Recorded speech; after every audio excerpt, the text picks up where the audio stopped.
Chapter 43, Lucidity. So, got any problems, troubles, conundrums, or any other sort of issues, major or minor, that I, as a good friend, could help you solve? I stood in the middle of 99. Blood dripped from the corpses of my slain stable. They lay in heaps and piles all around me as I gasped for air. Daisy had been the hardest to kill, just like last time, but in the end, I'd chewed her back leg apart with shotgun blasts. Then it was 2 to the head and I was done. Now I trotted down towards the living quarters. 1 door lock security override. 2 shots. 1 override.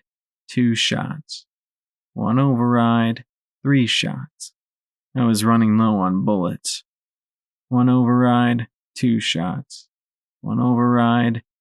This was getting monotonous. I needed to start mixing it up. I used whatever blunt object I could lift. I tossed rivets screaming into the recycler. That'd teach her. I finally nailed midnight. The males I killed quick and clean. Finally, I found the last pitbuck tag. The little pink filly wept and begged me not to kill her. Really, I shouldn't. I'd saved one, hadn't I? No, I hadn't. I stared at the blood covering them. My butchered home. 1 gun, 1 shot. No blackjack. The sheets were warm and soft. They must have used magic to freshen them up. I stared up at images of pastel Pegasus fillies romping and playing together in the clouds. Frozen eyes stared back down at me from the ceiling. There were more on the walls, gambling in picturesque green glades with cute little bunnies, squirrels, and birds. Gentle music was piped in from somewhere, along with the sound of birds chirping. Soft bed, soft sheets, soft room. At least the restraints on my legs were something firm. Something I could jerk rhythmically against to keep myself from drowning in pastel pony fuzziness. There was a knock, and I halted my tugging. I didn't look towards the door, carefully molded to appear to blend into the space between 2 trees. I didn't move or breathe as I lay there. The door opened quietly, and in walked the pale teal Pegasus mare with her wings outstretched, a tray balanced on them. "How are we today, Miss Fish? Feeling better, I hope? Feeling lucid?" she asked nervously, licking her lips. "I'm fine, Harpica," I said quietly. "Call me Blackjack." She swallowed. "You know we're not supposed to call you that, Miss Fish. Please don't yell at me." She shrank back in anticipation. I simply lay there patiently, sighing. I really knew how to pick the perfect guard. The tough one I could resist, but this... She slid the tray onto my lap, not taking her eyes off me. She carefully tied down the tray and then slowly worked levers to lift me into a sitting position.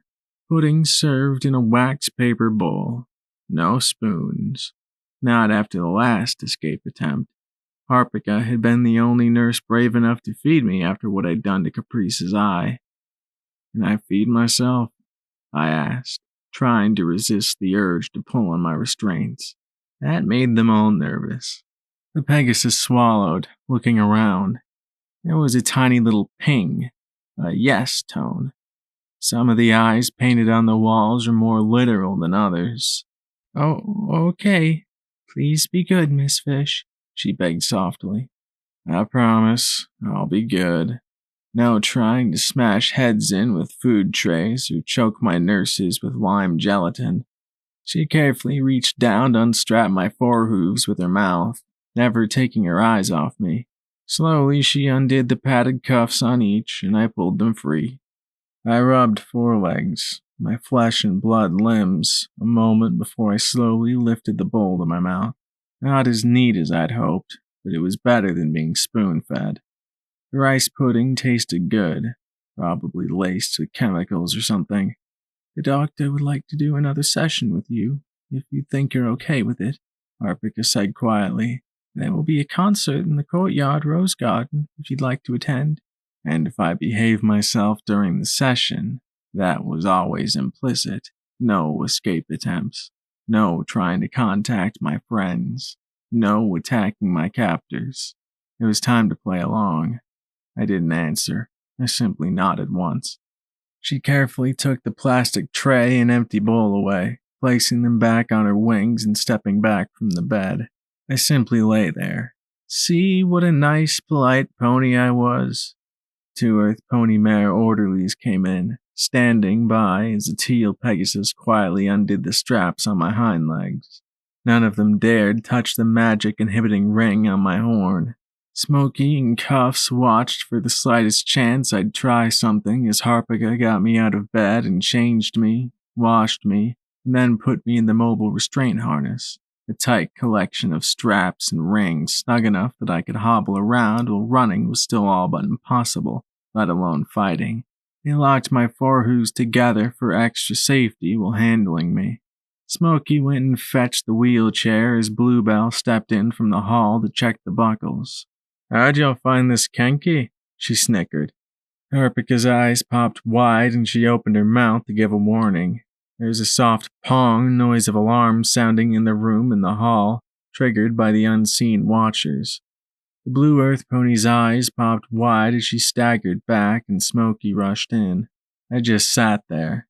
What? It's not like I'd bite her ear off or something. That was so last week.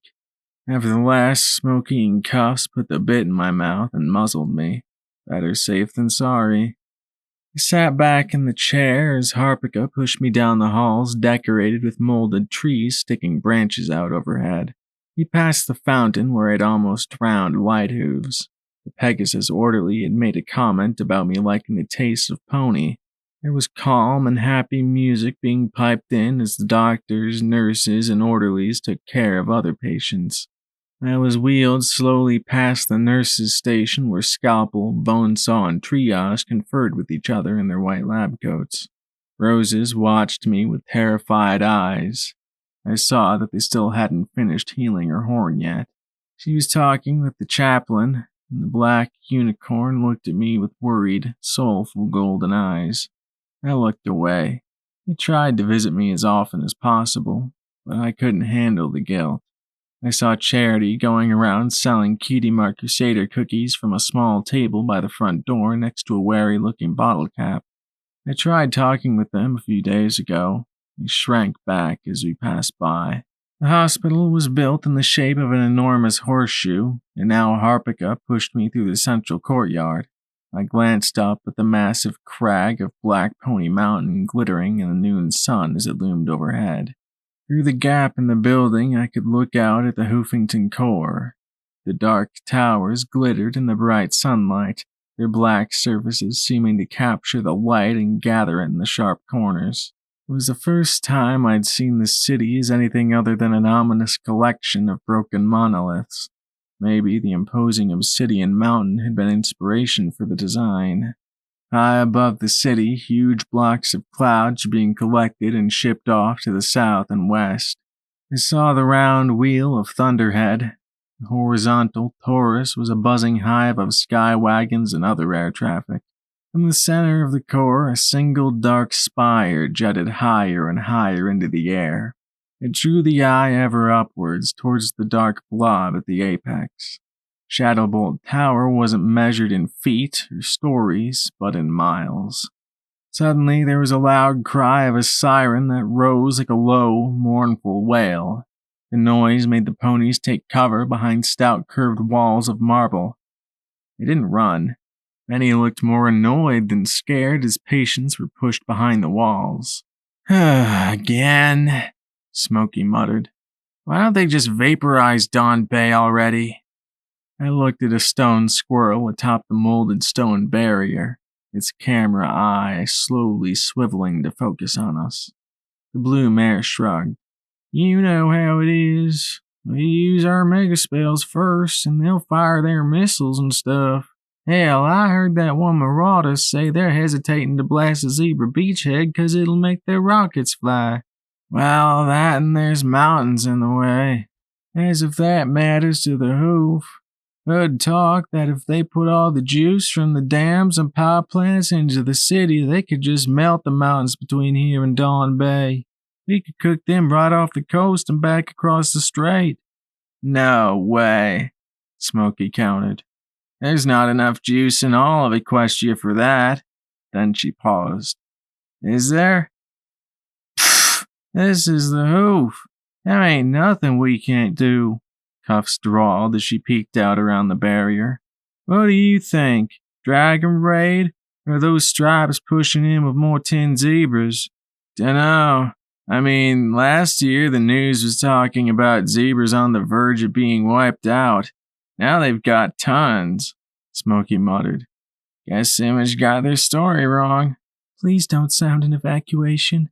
Please don't sound an evacuation, Harpica whimpered over and over. Smokey snorted in soft scorn. Relax, Feathers. It's only a level 1 alert. We haven't had to evacuate into the city in years. Hoofington can't fall. The red mare said as she looked towards the core where an ominous hum was starting. Green lights began to glow atop the towers. Emerald lightning gathered and flickered in the air around the buildings as the sound grew. Ooh, we're in for a light show. A crackling buzz popped in the air over and over again. Green light filled the air as magic beams swept out from the tops of the towers out to the southeast, disappearing out of view. For 30 seconds they flickered back and forth. Then they went out. A second later, a series of loud beeps sounded. All clear. Huh.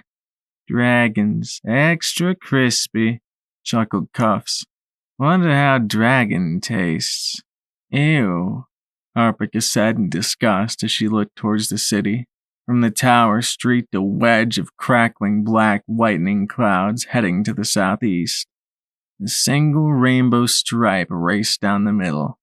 Oh, look, it's Rainbow Dash. Feathers is a fangirl, Smokey teased, and I looked over at Harpica, flushing and lowering her eyes in embarrassment.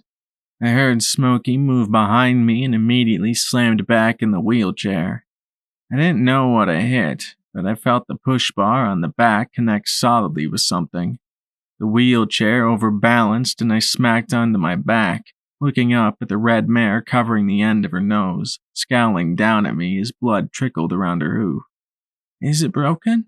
Harpica asked in concern as Smokey glared down at me. Excuse me, do you need any help? Asked a familiar-sounding voice. I looked up at the emerald-maned marauder. The stallion had gone 7 rounds with Rarity. Vanity stood by, looking down at me in concern. Behind him were the blue Pegasus, Jetstream, and the yellow Earth Pony buck, Echo. The mare certainly looked like she'd seen much better days as she stared off into space while Echo gently nudged her shoulders. Her eyes were empty things. Her purple mane was a complete disheveled mess, and as I watched, tiny blue feathers came off her wings. Thank you, sir. We're fine.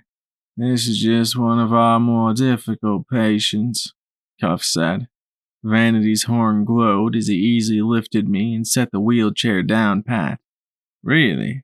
I'm glad to hear it's not Jetstream anymore, Vanity said as he looked back at the blue Pegasus. She looked at Echo beside her. Echo, have you radioed into command yet? We need a search party to find our missing ponies. We just left them out there. They need us. The small yellow Earth pony looked at her, then at Vanity. He shook his head somberly and forced a sickly smile. Yeah, sure. I'm sure they'll scramble a search party any second. Good. Can't leave them behind. Them stripes will kill them, she said as she stared at nothing, then gestured with her hoof. Twist, I need you to find Big Macintosh. Apple Snack, you and Doof up on the roof. You might need covering fire. Solemn, keep an eye out for her missing. You have to bring him home, she whimpered as she hung her head. Little threads of her mane drifted down atop her shed blue feathers. We have to find him. I watched her out of the corner of my eye, trying to ignore the cameras tracking us. Echo moved closer, looking over at Jetstream. Can you help, sir? He quietly asked Vanity as he fiddled with his pip buck. I strained my ears to hear Vanity's tired voice.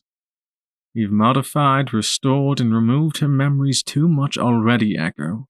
She can't tell what's real and what's not anymore. This is her help. Twist! I think there's Zebra infiltrators in the bushes. Big Macintosh, where are you? Apple Snack, cover Twist! Find him! Where'd he go? Where is he? She shouted as she raced to and fro across the courtyard. Once we'd crossed the courtyard and gone inside, we took an elevator up 2 floors and reached the offices and therapy rooms where they were trying to help us. I closed my eyes as they wheeled me in, waiting for the doors decorated with 4 stars to close. I could hear the soft ticks of the clock pendulum in the corner. Glass cover, possible weapons. I could smell the leather-bound books on the bookcase, bludgeons and potential shields. There was a rustle and the sound of an envelope being opened. Letter opener. That's what I needed. I opened my eyes and looked at Dr. Trueblood. The maroon doctor just smiled at me, his hoof on a tape recorder. He pushed a button and it made the ripping noise again. You were just thinking about snatching my letter opener to kill me, weren't you? He asked as his horn glowed and he removed my bridle. He looked so calm, nice even, in his sweater vest as he smiled and tapped his hooves before him. I'll give him his props. He was a handsome stallion. There were pictures of his family on the shelf behind him. No, I was thinking what a nice day it is today, and how nice it would be to go to the concert. I said in slow and carefully controlled words. See how nice I was being. Nice. If I moved fast enough, lunged before Smokey and Cuffs grabbed me, I might be able to tear his throat out with my teeth. He adjusted his glasses and pulled a file out of his desk. Well, such lucidity must be rewarded, he said as he opened it up. You've been with us for a few months, and it's nice to have a civil conversation with you. Since we've started your treatment, you've been responding nicely. No relapses to the wasteland? No, I've been here, I replied softly. Of course, I had no idea where here was. Holograms? Some sort of incredibly elaborate spell? Robots? Maybe I'd been captured by the Harbingers and taken to some facility for who knew what. Last thing I remembered was running into a whole band of seekers out in the rain and then here. Now they're playing some kind of crazy mind game? It had to be that. Because the alternative was that I was fucking batshit crazy, and that possibility scared me more than anything else. Indeed, he replied quietly as he flipped through the pages. You're an interesting case, to be sure, given everything that's happened to you, Go Fish. Mother, a distinguished captain in the Hoofington City Guard. Father, deceased. Mother remarried, then divorced. He turned the pages. You yourself were an initiate to the City Guard until the incident. Enough said about that at the moment, he said quickly and evenly, but Smokey put her hoof on my shoulder as I tensed. After the incident, you were brought to us and told us all about how you grew up in a stable, were attacked and chased out by some sort of monster, destroyed your own home, and were then wandering around a wasteland wrecked by some horrific disaster. Something like that, I muttered. Some of the highlights, he said as he lifted 3 pieces of paper before him.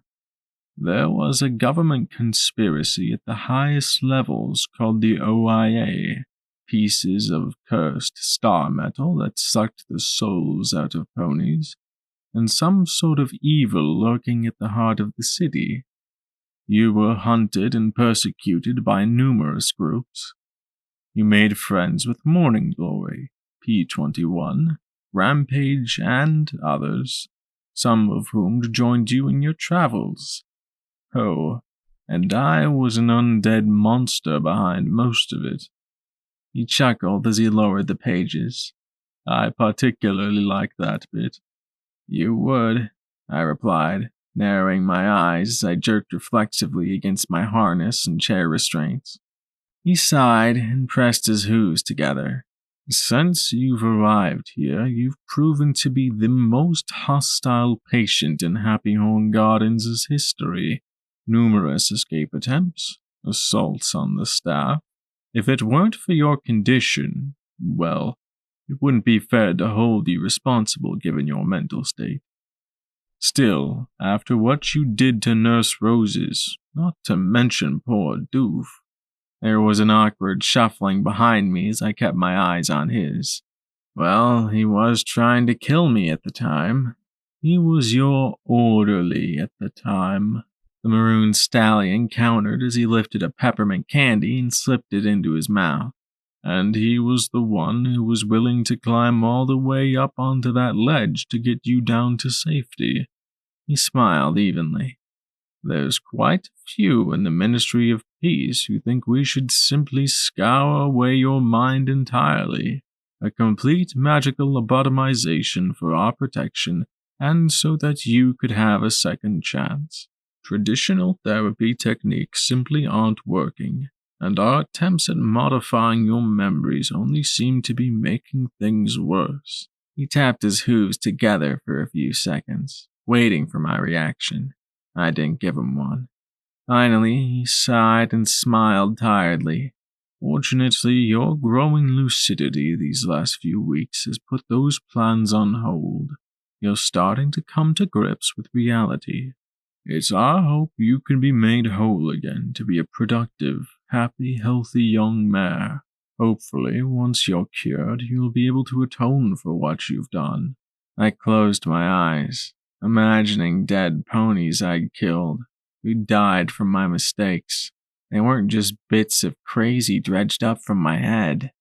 I'd killed them. Right, I replied flatly. Except I don't believe you. This is obviously a ploy by some pony. Maybe you're with the Harbingers, trying to get me to work along. Or maybe you've made a backup of chimeras somewhere and copied yourself and me and are trying to get something out of me. Or the goddess got bored and finally decided to add a little blackjack to her unity. I don't know which. He arched his brows. Really? Are those really the only options you'll consider? I glowered at him, and he sighed again. Let me ask you this. Which is more likely? That you are the sole survivor of a doomed stable after a horrific apocalypse, carrying a mysterious pip-buck, struggling against impossible odds as you unravel a plot centuries old, or that you're the victim of some psychological trauma that's resulted in the creation of a post-apocalyptic wasteland where you could be the protagonist, blasting and shooting everyone who has caused you harm.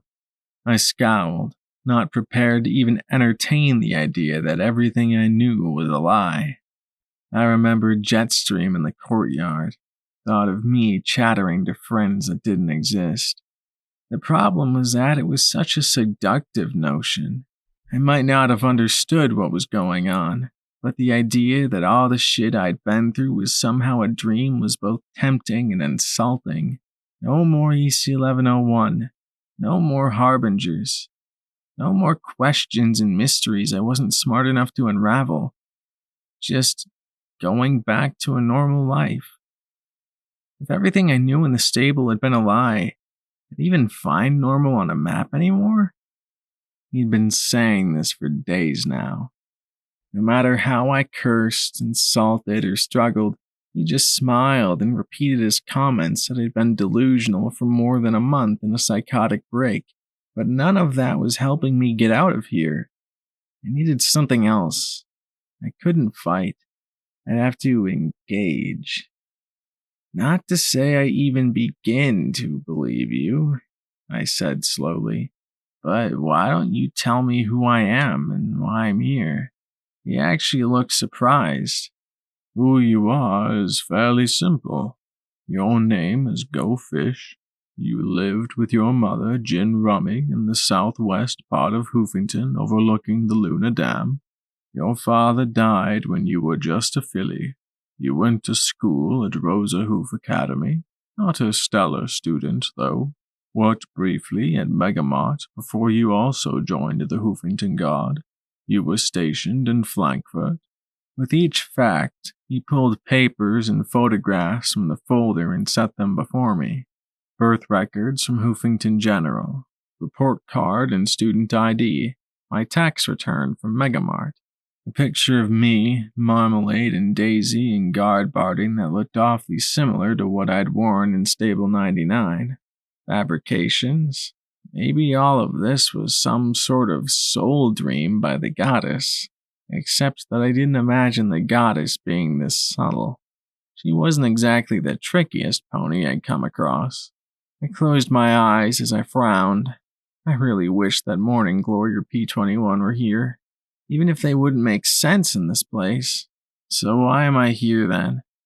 Then I saw his sad expression and frowned. What? He shook his head. Never mind. You've made phenomenal progress in the last few minutes. I don't want to undermine that. We can continue this tomorrow, the maroon unicorn said with a faint, sad smile as he folded his hooves in front of him. I'm not a baby, I scowled at him. Your crazy theory is just a crazy theory. Why would I imagine a world that's even worse than this one? For all I know, if this world is real, this is probably some freaky secret project of the OIA in Golden Blood. That would be quite a feat, if this Office of Inter-Ministry Affairs existed. He trotted over to his bookcase and levitated several books, and set them down on his desk. I've looked everywhere I could and consulted both the ministry mayors and the government. No such office exists, nor does it direct to Golden Blood. He folded his hooves behind him. Like the wasteland, the OIA is something you created. Something and some pony to blame for the wrongness in the world. He sighed and shook his head. You aren't the first one to make up dark conspiracies, but really, don't you think that if the ministries wanted to do secret projects, they'd just do them? What would be the point of an intermediary? I frowned and shook my head hard. It had to be a lie. It had to be, because otherwise, why? You still haven't answered that. Why would any pony, create the wasteland as an escapist fantasy? It's an interesting question, to be sure. One driven by a mixture of self-aggrandizement and self-loathing. Only by understanding this dichotomy does your mental illness make sense, he said, and gave a worried frown. Are you sure? Are you certain you wish to discuss this, Goldfish? My name is Blackjack, I said flatly, jerking my forelegs against my restraints and making the orderlies put their hooves on my shoulders. I seethed as I looked up at my captors and then back at True Blood. And yeah, I do. Just keep the vocabulary around grade school level, okay? He seemed to be contemplating me a moment. You just demonstrated part of it. He lifted his left hoof. On one hoof, you have the incompetent bungler, the failure, the humiliation and embarrassment. You're the pony that's not strong enough, the pony who's not smart enough, the pony who is too reckless. He lifted his right hoof. And on the other, you have the paragon, a pony who is a moral, physical, and psychological powerhouse. A pony who can win and succeed at anything. A pony who is unique, exceptional, legendary even. The dichotomy, the meeting of these two opposites, he brought his hooves together, results in a pony who believes she must suffer in a world of misery, but who is uniquely able to thrive in such an environment. I screwed up my face in bafflement. Therapist ponies were crazy. That was the only explanation. You know, you made more sense when you were trying to kill me. Why don't you just fall back to that? He chuckled and lowered his hooves. I understand if it's difficult to understand, but it's the only diagnosis for your particular mental illness that comes close, approximating the wild swings of manic depressive tendencies with the extreme personality disorders of schizophrenia. Small words, please, I begged with a sickly smile. I didn't like how sure he was acting. This blackjack persona of yours is an identity that can superimpose these two extremes. Such a struggle exists in every pony, but it has achieved such an extreme case in you that a schism from reality was inevitable. Blackjack is weak enough to get raped, but strong enough to endure. Blackjack is tough enough to face down the aggression and criticism of others, but weak enough not to become a tyrant. Where Goldfish was unable to handle the problems in her life, Blackjack could take them on, and take them on, and take on even more. He sighed and ate another mint, at least up to a certain point. Why? I asked with a little frown. What could have been so horrible in this life that the wasteland would be an escape? My rear hoof tapped rapidly against the footrest of the wheelchair. To start, your father dying of cancer when you were young. As I recall, weren't you dying of cancer at some time in the wasteland? He said as he got a piece of paper and cleared his throat before reading aloud. I smiled at him, and he stood and trotted with me to the hospital, and they gave him a shot, and he went away forever. I stared at him in horror, remembering the faint striped mane of that buck so long ago. But that had been in stable 99, and he died because he was retired, right? The maroon unicorn sighed softly as he took another paper. Then there was the sexual assault you suffered at the Hoofington Marina. Nothing nearly as dramatic as nailing your hooves to the floor. Just one classmate on a boat trip who thought no means yes, and left you feeling humiliated and ashamed. I recall you saying you witnessed a similar event. Blackjack was so gracious to her rapist that she spared them. Go Fish didn't even have the courage to point him out in a lineup. Shut up! That's not true! I shouted at him, feeling the tears running down my cheeks. I was trying to save Scotch Tape, and I did! I saved her! I struggled frantically against my bonds. Trueblood closed the folder. I'm sorry. Clearly this is too upsetting for you. I apologize. I clenched my eyes shut. It was all a lie. One big heap of manure. It had to be. Shut up. I don't want your apologies. I took several deep breaths, feeling the thudding of my heart, something I hadn't felt in days.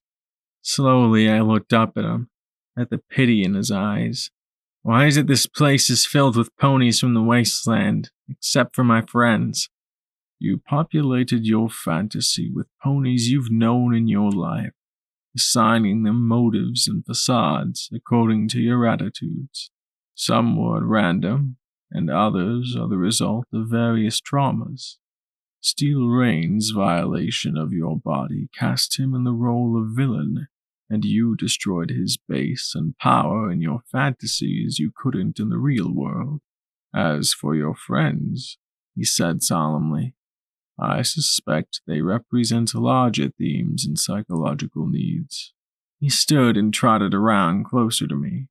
Given your dissatisfaction with life in general, I think that you've blanketed out or replaced all your memories of the real world with that of the wasteland, a place where you can simultaneously be both hero and victim, where you can matter and affect the larger world. It's not true. It's not, I said as I closed my eyes, feeling the tears flow. My friends weren't just in my imagination. They weren't simply a dream of what I wished were so. They were real. They were, weren't they? I didn't give in. Not right away, at least. I went to the little musical performances, talked to True Blood about how messed up my brain was, and spent countless sleepless nights staring up at those painted Pegasus fillies on the ceiling in my room. They looked dead to me, all 42 of them. They still kept me strapped up, still didn't trust me. After what I'd apparently done, I couldn't blame them. The things I could remember now embarrassed me. I even made a few small apologies to Smokey. It didn't help, and I'd apparently done even more now that I wasn't in the wasteland anymore. Life in Hoofington revolved around the attacks. There was an alarm for different sections of the city. Missile attacks came every few days. A buzzer meant to get inside shelters. A siren meant to evacuate and board an emergency subway to the core. Beeps were for general alerts. The news gave constant droning reports of losses suffered by Zebra forces. Sometimes I swore they repeated as if the news of the day and last week were interchangeable. There wasn't a real feeling of time in Hoofington. There was today. Today was better than yesterday. Tomorrow would be worse if you didn't work hard. I yearned for a date to pin down when things were. Had it been here a month? 2? 3? I really wished I could get a good night's sleep. True Blood swore that would come when I could face what I'd done to send me into the wasteland. Sweet Celestia, I felt lonely. No pony here wanted to be my friend. They all looked at me as if they expected me to spring on them and smash their skulls in. Maybe I would. Maybe I had.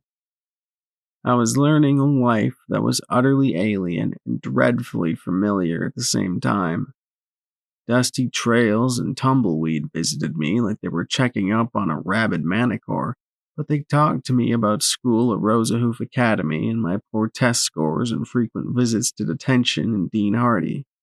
I wanted him to visit so that I could see if he really was like the hovering robot I remembered. Apparently, that wasn't possible, though. Keystone talked to me about working security at Megamart. Daisy and Marmalade were snotty and quiet, respectively. The Frankfurt Trio, we'd been called. Apparently, we'd been rather shitty guards even before I snapped. Eventually, I was allowed to be around other ponies without being muzzled, then allowed to walk short distances and to wash myself. The horn ring remained strapped in place, though. Apparently, after what I'd done to Doof, every stallion in the facility insisted on it. Harpika and the other nurses became my constant companions. The staff quickly learned that I wouldn't harm meek ponies. On the other hoof, I still couldn't be left around stallions. I felt twitchy when I was around them. True Blood said I had wartime stress disorder. Anxiety was to be expected. I wasn't allowed near any of the young visitor ponies seeing other patients, though. I was terrified to find out why. I was also learning about life outside the wasteland. In the hospital, at least, it wasn't much different from the stable. You did what you were told, and life was pleasant. I graduated from gelatin to fresh apples and carrots. After weeks here, the thought of a cannibal plague seemed almost cartoonish. I was surprised at how tasteless the celery was, though, which was odd given how much the other patients liked it. Once or twice I caught myself trying to eat the spoons. Of course, nothing happened, because I wasn't a cyber pony. I wasn't even Blackjack. I was just Go Fish. A nobody. Not hunted for my pip buck. Not hated for being the destroyer of Steel Rangers. Not a reaper. I'd never met a brave pony called Little Pip or her lover Homage. Never found a terrified mare under a floor grill. Never met a pony who couldn't die. Never saved my best friend from killing himself in a bathroom. Never met an alicorn who connected to the minds and souls of a goddess. Never helped a little filly avoid the embarrassment of wetting the bed. I lay at night for hours imagining the roof was cracked and stained. Sometimes I could almost see it if I tried hard enough. I'd stare, and a brown patch would start in the middle and creep slowly outwards. The pastels would dim and bleed together. Slowly, the cracks would grow and spread. and eventually flakes of plaster would fall and leave holes peering into black spaces above. I'd feel my heart still. My breathing would trail to nothing, and for a moment, I'd be Blackjack again. Then I'd blink, and it all went away, and I'd just curl up and cry, missing my friends and wishing they were with me. On the other hoof, I got to see Mom again. It was the first thing I looked forward to since I got here. If she was alive, then that meant I hadn't killed my own stable, that I hadn't killed those foals, that as violent and disturbed as I might be, there was some hope for me in the ever after. I'd been told for 3 days she'd be coming. I'd prepared myself. We were in his office. I was restrained and sedated. I was given 5 minutes warning, 1 minute warning. Was I ready? Was I? She stepped in. I took one look at her lavender coat, purple and red striped mane, and loving pink eyes. She smiled like she had when I'd taken my oath to protect and serve Stable 99. It was the one and only time I'd seen her cry in public. Her eyes shimmered with tears. I saw her head on a stake. I smelled the chlorine gas. I heard Midnight scream that word, echoing endlessly in my ears. I screamed, and for an instant I was back in the wasteland. I was in the corroded and darkened world. His fancy books were rotten rows on crumbling shelves. His desk was smashed and twisted, and that nice clock had frozen forever in rust and decay. Water dripped and splattered through the holes on the roof, trickling away through gaps in the floor. I screamed and wailed and thrashed. I didn't want to be here. I didn't want to be there. I couldn't be anywhere. No, Blackjack, no, Scotch Tape whimpered as she backed further and further into the corner of the bedroom in Starhouse. The thing that had been Glory, pretending to be Glory, lay in a broken, bloody pool. Rampage was out on the stairs, a piece of the banister permanently wedged in her brain. I'd tied it there to make sure her regeneration couldn't push it out. She'd been almost as tough to take down as the real Rampage. There was just one more. No, Blackjack, no! She screamed as she raised her legs in futility. Hooves came up. Hooves went down. Hooves came up. Hooves went down. So, how have you been, Fishy? Mom asked me, her voice low as she looked down into the teacup on the table in front of her in the courtyard. She didn't drink tea. Neither did I. We could both sit there and watch our respective cups cool. It had taken 4 tries before I could finally spend time with her without flipping out. In Happy Horn, that was called progress. Crazy, I replied. Dared to glance at her, then back down again. Good. No head on a stake flashback this time. How much crazy I've been depends on what Dr. Trueblood says. I amended quickly, trying to take the sting out of it. I'm sorry, Mom said softly. I shouldn't have asked that. It's fine, I said, reaching out a hoof to her. She hesitated, waiting for the ping or pong. The ping, and she reached out and held my hoof between hers.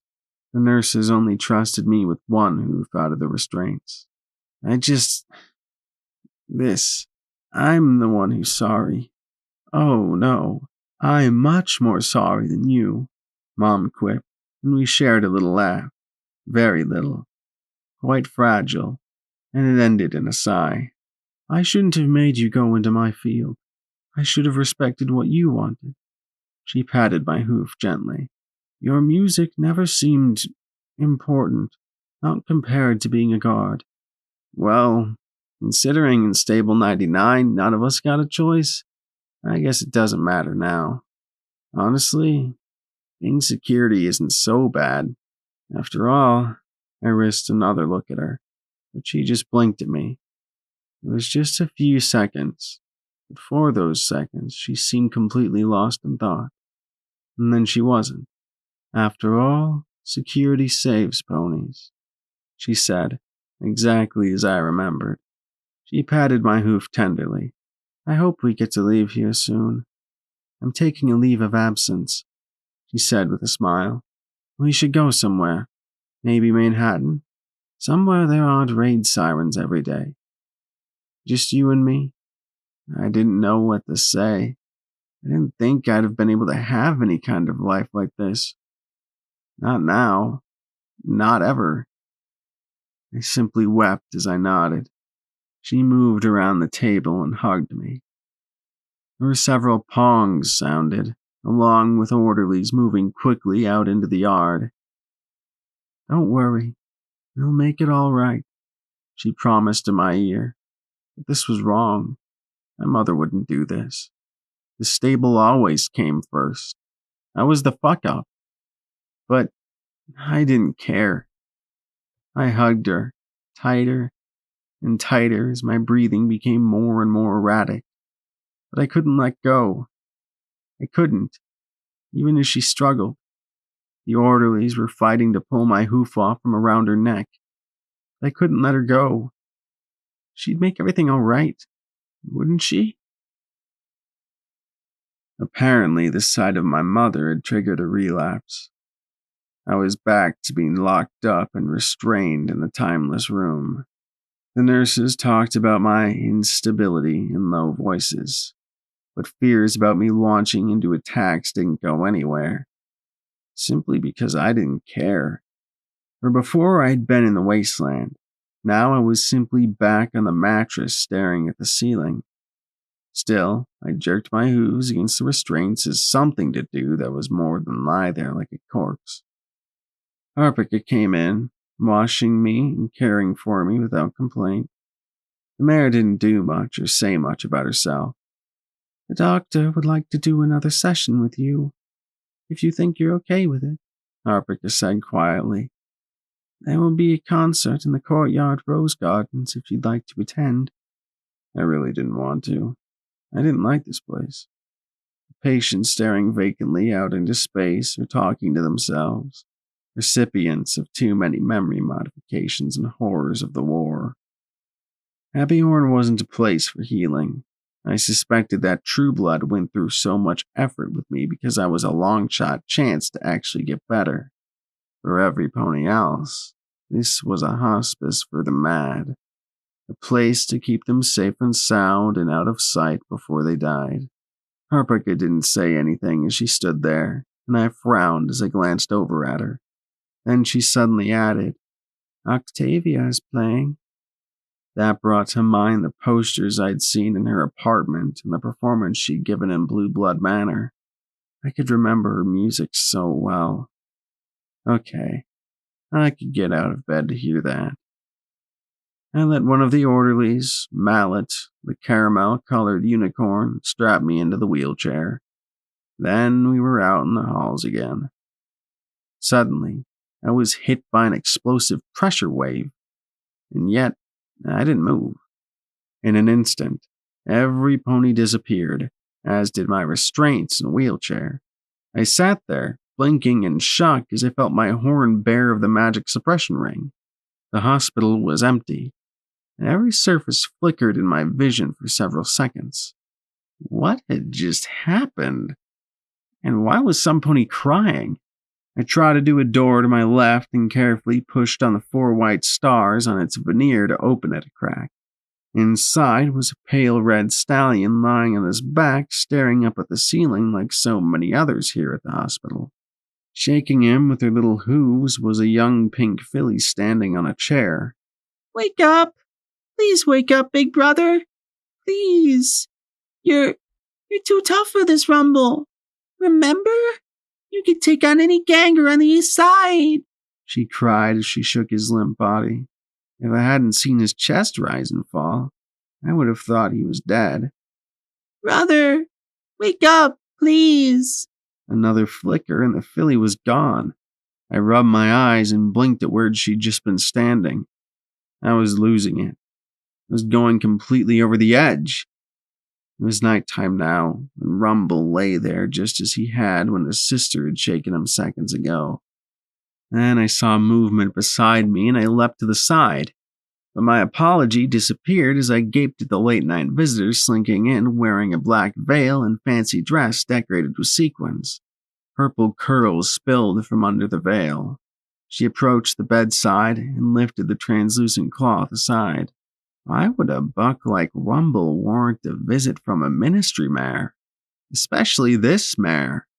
Rarity looked down at the limp buck with clear unease. She utterly ignored my presence as she sat beside him. "Number 7, she said quietly as she peeled the sheet back.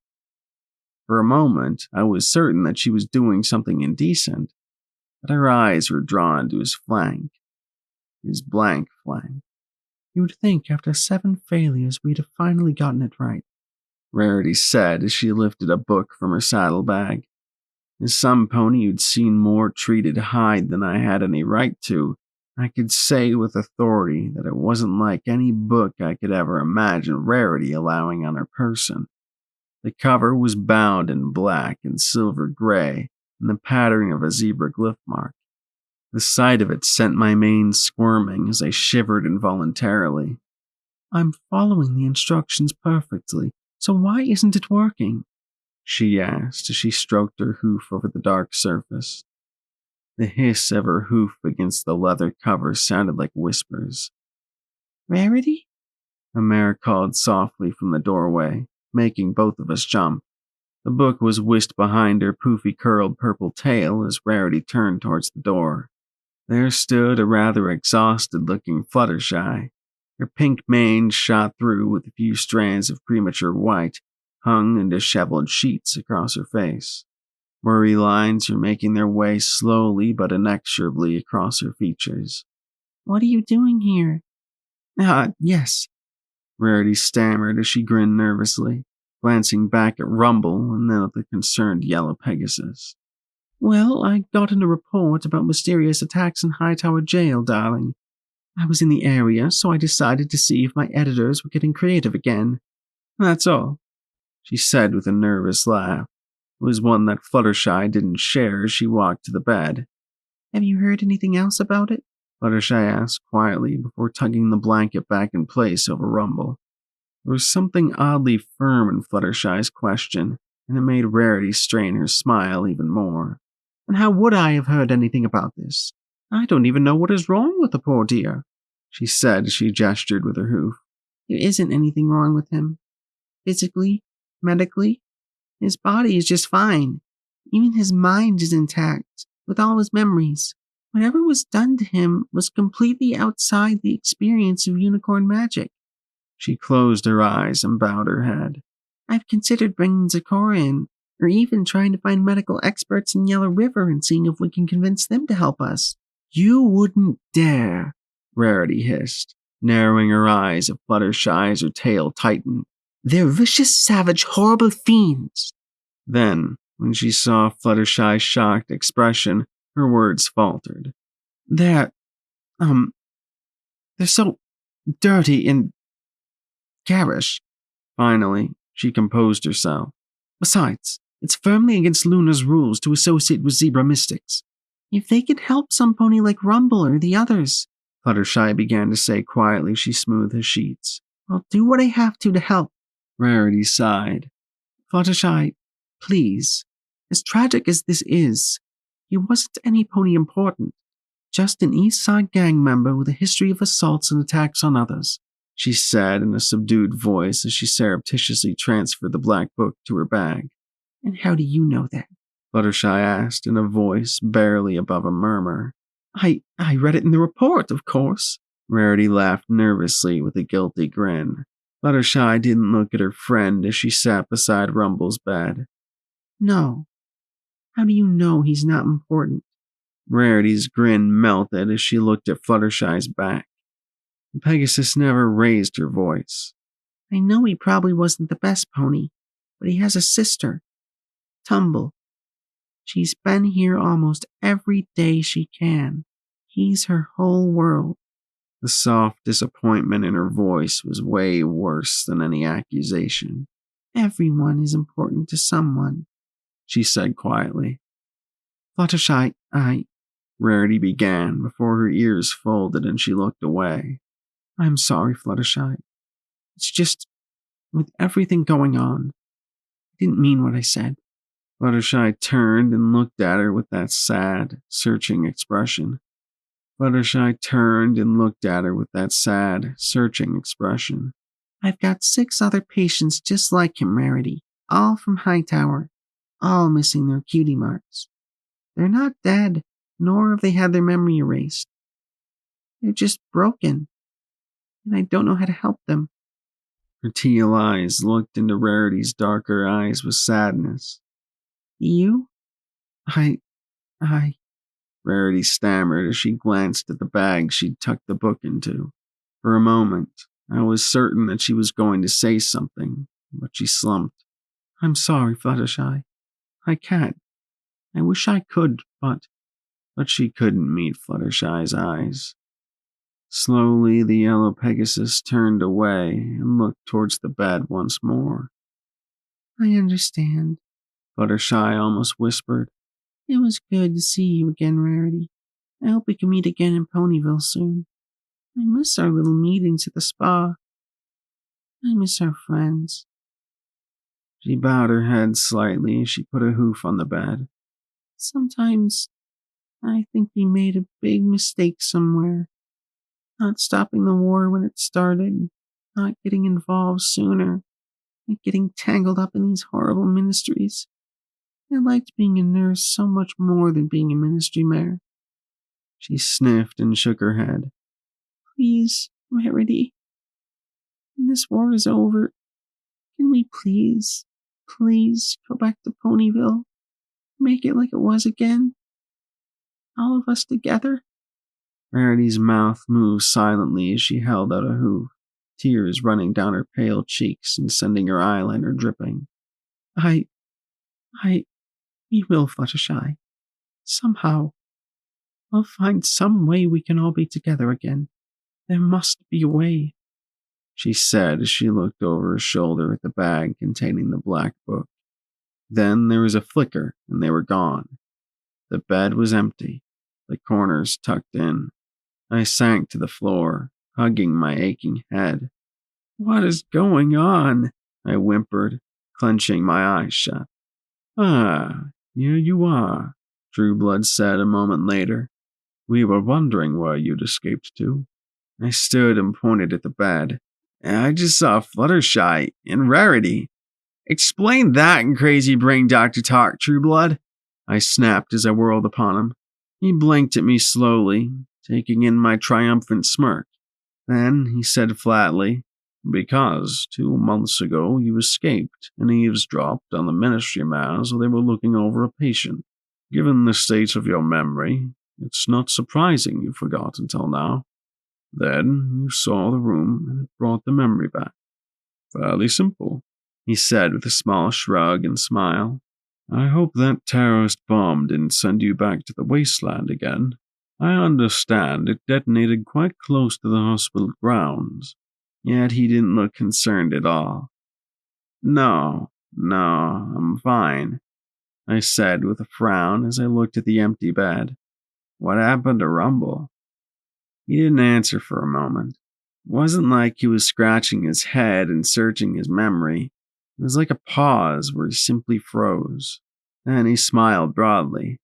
Full recovery last week. I understand he's back with his sister.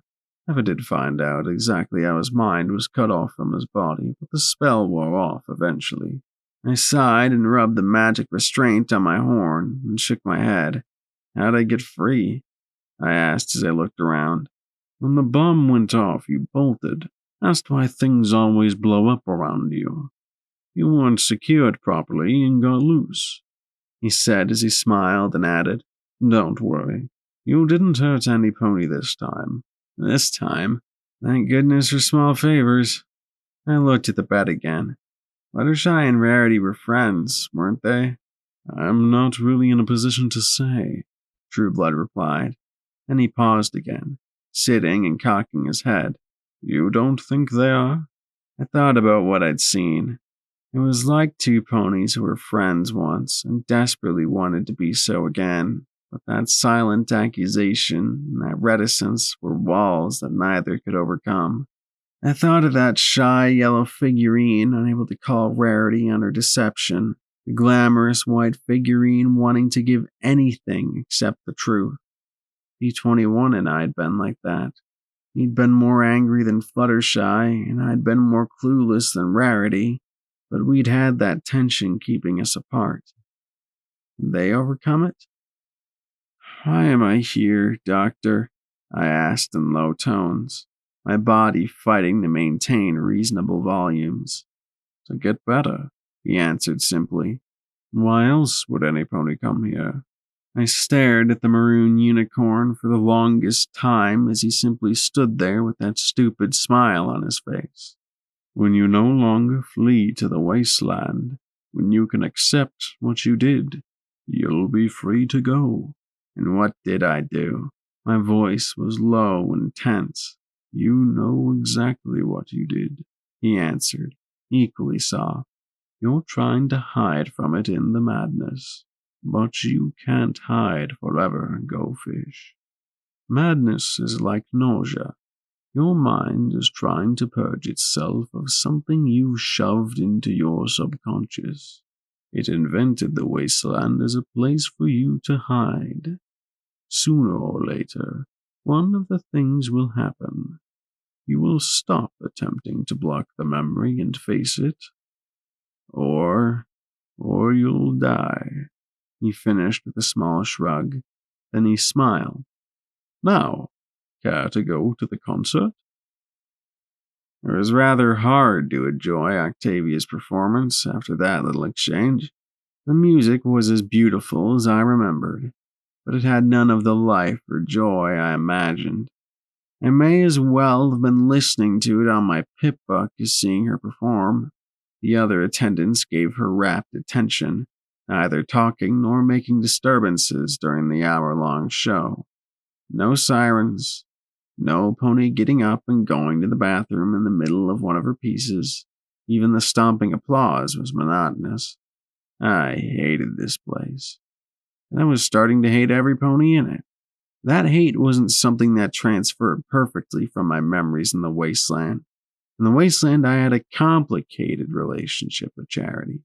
Here, she simply sat by the front door selling candy. The yellow filly had none of the mercenary mercantile drive of the crusader I had known. She was simply there. As I was wheeled past the next day on the way to a session, I glared at her and her little downcast eyes. Hey, kid, I said as I was wheeled past. She looked up with that stupid expression. If I get out of here, I'm going to fucking kill you! I screamed at her as loud as I could. Charity and Bottle Cap just looked at me. That's all. Just looked at me. The caramel mallet put the bridle back on me. I got another lecture from the doctor about regressing. The next day, there was the filly, sitting behind her little table with her cookies, her eyes downcast. No nurses beside her, no orderlies standing watch. It might as well have been that I'd never said a single word to her. I stared up at the still fillies in my room for hours. I jerked and jerked and jerked against my restraints. I wanted to tear down those painted Pegasi and smash down the frolicking kids on the wall. I jerked and jerked and jerked. And with a brittle snap, the pin holding the foreleg restraints to the bag gave way. I lay there, staring at my bound hooves. I should just lie here. They were watching from the cameras anyway. They'd pong an alarm. I'd be restrained again. Then I looked at the door. It was open. It was never just open. Something was going on. I lifted my hooves to my mouth and carefully unbuckled them. When they were free, I undid the belt across my chest and then my waist. Finally, I heaved forward and carefully undid the bindings on my rear hooves. It was hard, but I was able to tug the straps loose and pull my hooves free. I dropped to my feet and made my way into the hall. It was quiet, well lit. Empty. There was a shimmer, and a ring of brown rippled down the curved hallway ahead of me. No, brain. I need to stay here right now. Here.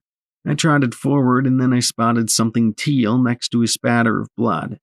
I picked up the severed wing in my hooves, looked at the blood trail leading to the nurse's station. There lay the body of Harpika. Next to it was Bottle Cap. Next to that, the bodies were everywhere. Shot, stabbed, sliced. Pink and gray entrails were scattered like glistening rope across the halls. Some had been blown apart, with necks and legs ending in bloody stumps. How could any pony have done this so silently? I hadn't heard a thing. I remembered Lancer's rifle, a silence talisman, one that allowed a pony to go on a bloody spree that no one could hear. Hot blood stained my hooves, but that hardly mattered. I just wished I could get the magic restraint off my horn. Damn thing must have had a lock or something on the strap. I needed a weapon. I had my hooves. Not metal, just flesh and bone. But they'd have to do. My mind was whirring. Zebra infiltrator? No, there was no point to this butchery. An infiltrator would sneak in and out. Escaped prisoner? Had some pony snapped? Maybe. It'd have to be an exceptional killer, though, a real fighter. And there was just such a fighter who was a patient here. I started keeping my eyes up towards the vaulted ceiling. If Jetstream was behind this, she'd attack from above. Thank goodness I'd gone through all those days of practice without my horn. Of course, trying to stop a psychopathic marauder might be more than I could handle on my own. Or could I handle her at all? I wasn't security. I wasn't even Blackjack. I was Go Fish. What was I thinking? I was thinking some pony needed to stop this. I might not know exactly who I was, Blackjack or Go Fish, but either way, I'd been a security mare of some kind, and security saves ponies. It was the first thought I'd had in a long while that felt solid. I heard the sound of fighting from the front entrance. Maybe if I could do this, maybe then I could talk about leaving. I reached the front entrance foyer just in time for a blue streak to fly across my vision. The pony at the head of it smashed into the waterfall fountain with a crunch of bone, the snap of wings, and the heavy crack of shattered concrete before collapsing into the bloody basin with a thud. Jetstream's eyes maintained their distant stare even in death, her head dangling limply over the lip of the fountain bowl. Rising from a smashed table was a dark form, a familiar form. She wore the black riot armor that covered every inch of her. Slowly, her helmeted head turned towards me, looking over her shoulder. I heard the dry, raspy breaths taken in through her black mask's breather, the hollow, soulless chuckle. She cradled something in her hooves, something small and bloody. I charged the creature. Wild, stupid, amateurish. I leapt on her back, throwing my hooves around her neck, and she erupted into a bloody frenzy of kicking and heaving. I couldn't kill her. Couldn't beat her. All I could do was fight until she inevitably won. The fight was all that mattered. Maybe, I fought hard enough, I could give that filly a second chance. There was another lurch, and I went spinning end over end and tumbled into darkness. I was outside, in the courtyard. How'd I gotten out here? What had happened to the mare in black? Had I beaten her? Driven her off? No, I hadn't. Couldn't. Then what was I seeing? I perched atop one of the blast walls, looking down at the seat below me. The Pegasus mare sitting by herself. Her mane had gone prematurely gray, her eyes lost and empty. There were others talking, laughing, enjoying the roses in bloom, or taking in the music on the stage. It was the most normal scene I'd seen since I'd watched Rarity and Fluttershy. I couldn't move. I couldn't even blink. I could only watch. Then a red mare with glittering red enameled hooves approached. Lieutenant Jetstream. Her eyes twitched and she bowed her head. No more. she muttered. Lieutenant Jetstream? She asked again, sitting on the bench beside the Pegasus. I knew her from Blue Blood's terminal. The OIA pony. Was she really, or was that just a role I cooked up for her? Lieutenant, I've got vital news for you to hear. The mare took a folder out of her saddlebags and pulled out a picture. We've discovered a critical POW camp deep in zebra territory. What? She asked as her glassy eyes focused on the picture. These are images we smuggled out of the zebra capital, the red mare said as she held up pictures of ponies held in a facility similar to Yellow River, only they didn't look like I'd imagined prisoners to look in such a camp. Too clean. Yet Jetstream looked at them sharply now. The prisoners the zebras have concentrated in Rome, and we've identified 2 particular prisoners, Sergeant Major Big Macintosh and Lance Corporal Stonewing. What? Jetstream gaped. Ow! They kept telling me they were dead. The red mare nodded sympathetically. Easier to bury and mourn a war hero than to hear they were abducted in the chaos of the assassination attempt, Lieutenant. The red mare with the glittery hooves said in low, serious tones. You were right, but the government simply dusted off their hooves and forgot about them. No, how could they? Jetstream shook, sobbing brokenly as she folded the pictures in her hooves. Tears peppered the folded images. I knew it. I knew it. They couldn't be dead, she whispered and wiped her eyes before looking at the red mare. But why are you coming to me? Who are you? She asked as she stared in shock. You can call me Garnet. I'm just a concerned pony working with the ministries who's come up with a way to bring our boys home. But to do it, we need a mare who's exceptionally determined, a flyer who won't let anything stop her from reaching the zebra capital. She sighed, bowing her head. We've tried approaching the shadow bolts in the army. Neither were willing to take the chance. She looked at Jetstream with conviction. You're our last option, Lieutenant. Otherwise, we may never see them again. Rainbow Dash wouldn't do it. Garnet shook her head solemnly. Jetstream narrowed her eyes. Of course not. What's one more, Pegasus? I could see the gaping holes in Garnet's story, but Jetstream shook as she smiled in bliss. The joy at being needed to do what her mind demanded she do was almost too much for her to bear. What do you need me to do? Jetstream asked as she stared straight ahead. Garnet smiled in satisfaction as she dug out a small hoof-sized talisman. The glyph within glowed faintly. I'd seen them before. Glory had salvaged a dozen of them from a Rob Bronco store back in Flank. A targeting talisman, but this one seemed far more intricate than those had been. Get this to the zebra capital and wait. When everything is ready, it will glow. Tap it twice, and we will trigger a mass teleportation megaspell to take every pony within 10 miles safely back to Camelot. You don't need to find the camp yourself. Just stay within the zebra capital and evade capture by any means. It should be charged and ready in 4 days. You have that long to reach Rome. Can you do it, Lieutenant Jetstream? Jetstream didn't speak. She didn't need to. With the few photographs, Garnet had given her redemption. Garnet opened up the saddlebag and put the talisman in place. Here are 7 days of rations and some basic equipment to help you evade the patrols. Stay in the city and be careful. Be safe. Be ready for the talisman signal. The blue Pegasus hugged Garnet tightly. Thank you, she sobbed. Garnet rolled her eyes and patted her shoulder stiffly. When Jetstream released her, the red mare passed her the saddlebags and then reached down to a small bracelet the Pegasus wore on her hoof.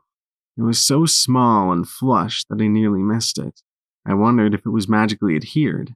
Garnet touched a talisman to it, and the bracelet popped open. The red mare tossed it into the bushes. Good luck, Garnet said as she pulled out a small case with a button on it. A moment after she pressed it, there were loud bangs in the long, horseshoe-shaped building. Colored smoke began to pour out the windows and fireworks zipped magically through the air, obscuring everything with rainbow smoke. The more delicate patients began to whoop and holler at the bedlam filling the asylum. Without delay, Jetstream launched herself into the air and began to fly to the east. Rising, Garnet stared at me for the longest time, and she smiled and shrugged. Oh well, in 4 days, it either won't matter, or it won't matter. And humming to herself, she made her way towards the exit. I'd given up trying to understand anything. I'd blinked and found myself staring up at 42 still foals. I was being strapped into bed by mallet and cuffs, the two working frantically, looking spooked. Trueblood looked on, his face grim. What happened? Where did the mare in black go? What happened to every pony? I asked as I jerked against the restraints. Make sure you get it extra tight, Trueblood said tensely as he looked at Mallet. What happened? I asked, straining. Why did I feel so sticky? The caramel unicorn nodded. It'd be easier if we could hose her off, she said as her magic tightened the restraints. Triage stood nearby, floating a needle. I'm sorry, Go Fish. I thought we could help you. I wanted to help you, but it doesn't look like it's possible, the maroon stallion said softly. I struggled. No, wait! What happened? Please, tell me! I shouted at him. Triage stuck me with the needle as the world began to darken. You know what happened, was all he said as he looked at me gravely. Now that I was secure they were leaving, he was the last to go. Only then did I look down at my bound limbs, at the crimson fluid smeared on my hooves, rapidly darkening in the air. Bits of curly pink mane were trapped in the sticky mess. I stared at them for a minute, and then I did what any sane pony would do in my place. I started screaming. Even when everything went black, I was still screaming. I don't know how long I lay there in that bed, staring at those dead fillies. No pony visited me. I was cut off. I felt like I was dangling in that elevator shaft, hanging there in the gutted Flash Inc. building, standing in those ruins beneath the ground. So, is this it? Rasped a voice beside my bed. I closed my eyes and let out a long, low groan. This is a really shitty time, dealer.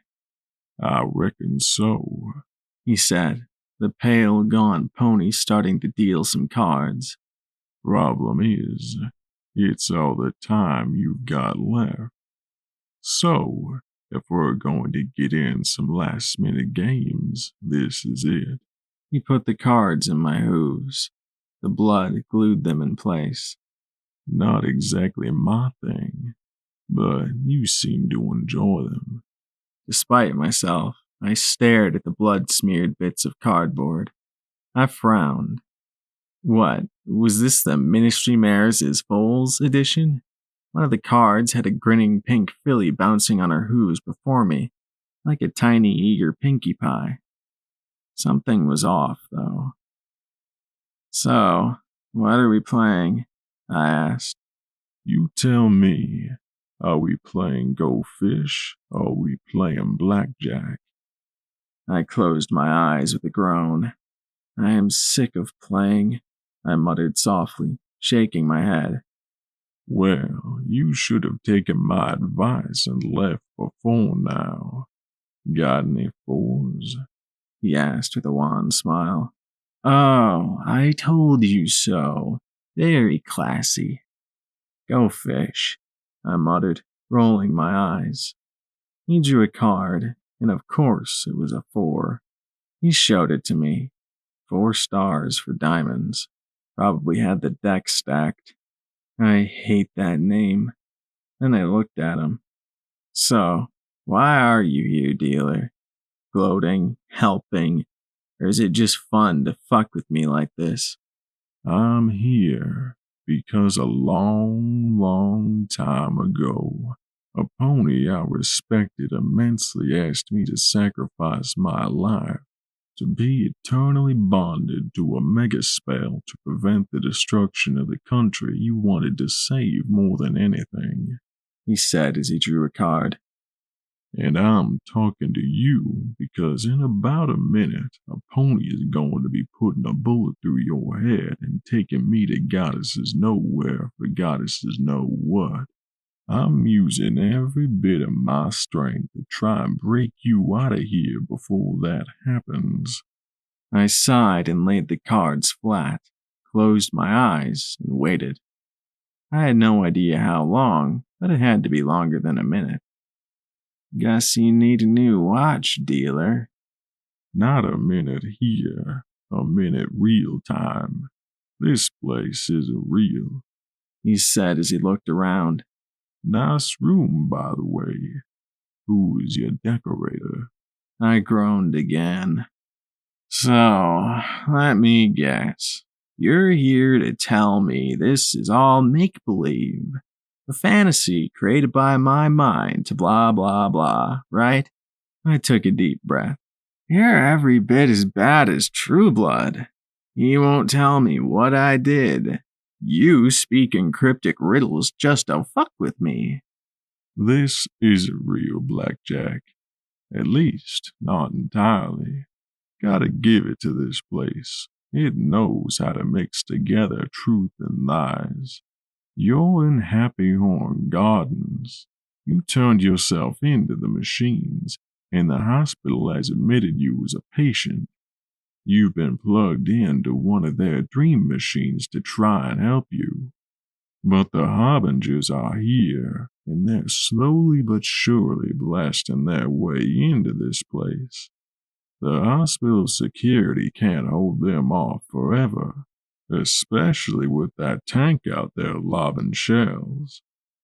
I shuddered as I looked at the card of the smiling pink filly, her face smeared with blood. What if I shouldn't leave, dealer? What if I should just let them take me and kill me? I said softly as tears ran down my face. I can't keep going on like this. I'm killing... Fuck. Dealer, do you know what I did? I cut a Pegasus's wing off. Cut it off. I gutted another like he was a rat hog. I didn't even blink, and I cut him into pieces. I nearly ripped Duck's face off, I said as I lay back in the pillow. Why shouldn't I believe True Blood? I'm sick. I'm dangerous. I'm a fucking psychopath. No, you're not, he replied. You may be many things, but a psychopath isn't one of them. You wouldn't whine nearly as much if you were. I laughed bitterly, shaking my head. Well, I may not be that, but you haven't exactly provided me with a lot of reasons to trust you. Maybe True Blood is right. Maybe you really are some crazy paranoid part of myself that just lives to tear me down. Why should I believe you? Why in Equestria should I trust you? I sniffed, feeling the tears. You tell me you're sick of playing games, but that's all you've ever done to me. Played games. He looked troubled. It was an odd look on his usually smug face. I closed my eyes, tossing the cards aside. If True Blood can help me, fine. If some harbinger kills me while I'm hooked up to a machine, fine. But don't come here pretending like you want to help me and then don't. That's just mean, I finished lamely. I worked for Golden Blood, he said quietly. I was his personal assistant in the final years of the war. Slowly, I cracked open an eye and looked at him. He had his head bowed so his hat blocked his eyes. A name would be nice, dealer. Dealer is a better name than I deserve, he replied. You're not the only pony ashamed of who they are and atoning for mistakes they've made. For 3 years, I followed him as he went about working behind the scenes to try and bring some end to the war. I abandoned friends who needed me, ignored family that reached out to me, because I believed that Golden Blood could somehow fix everything wrong in Equestria. He sighed softly, regretfully. I had faith in him. And he bound you to EC 1101? I asked, and he nodded. Why? He was concerned that there was a plot to usurp the government from within, He said slowly. He ran constant scenarios and possibilities, an attempt by the Aristoponies to install their own ruler.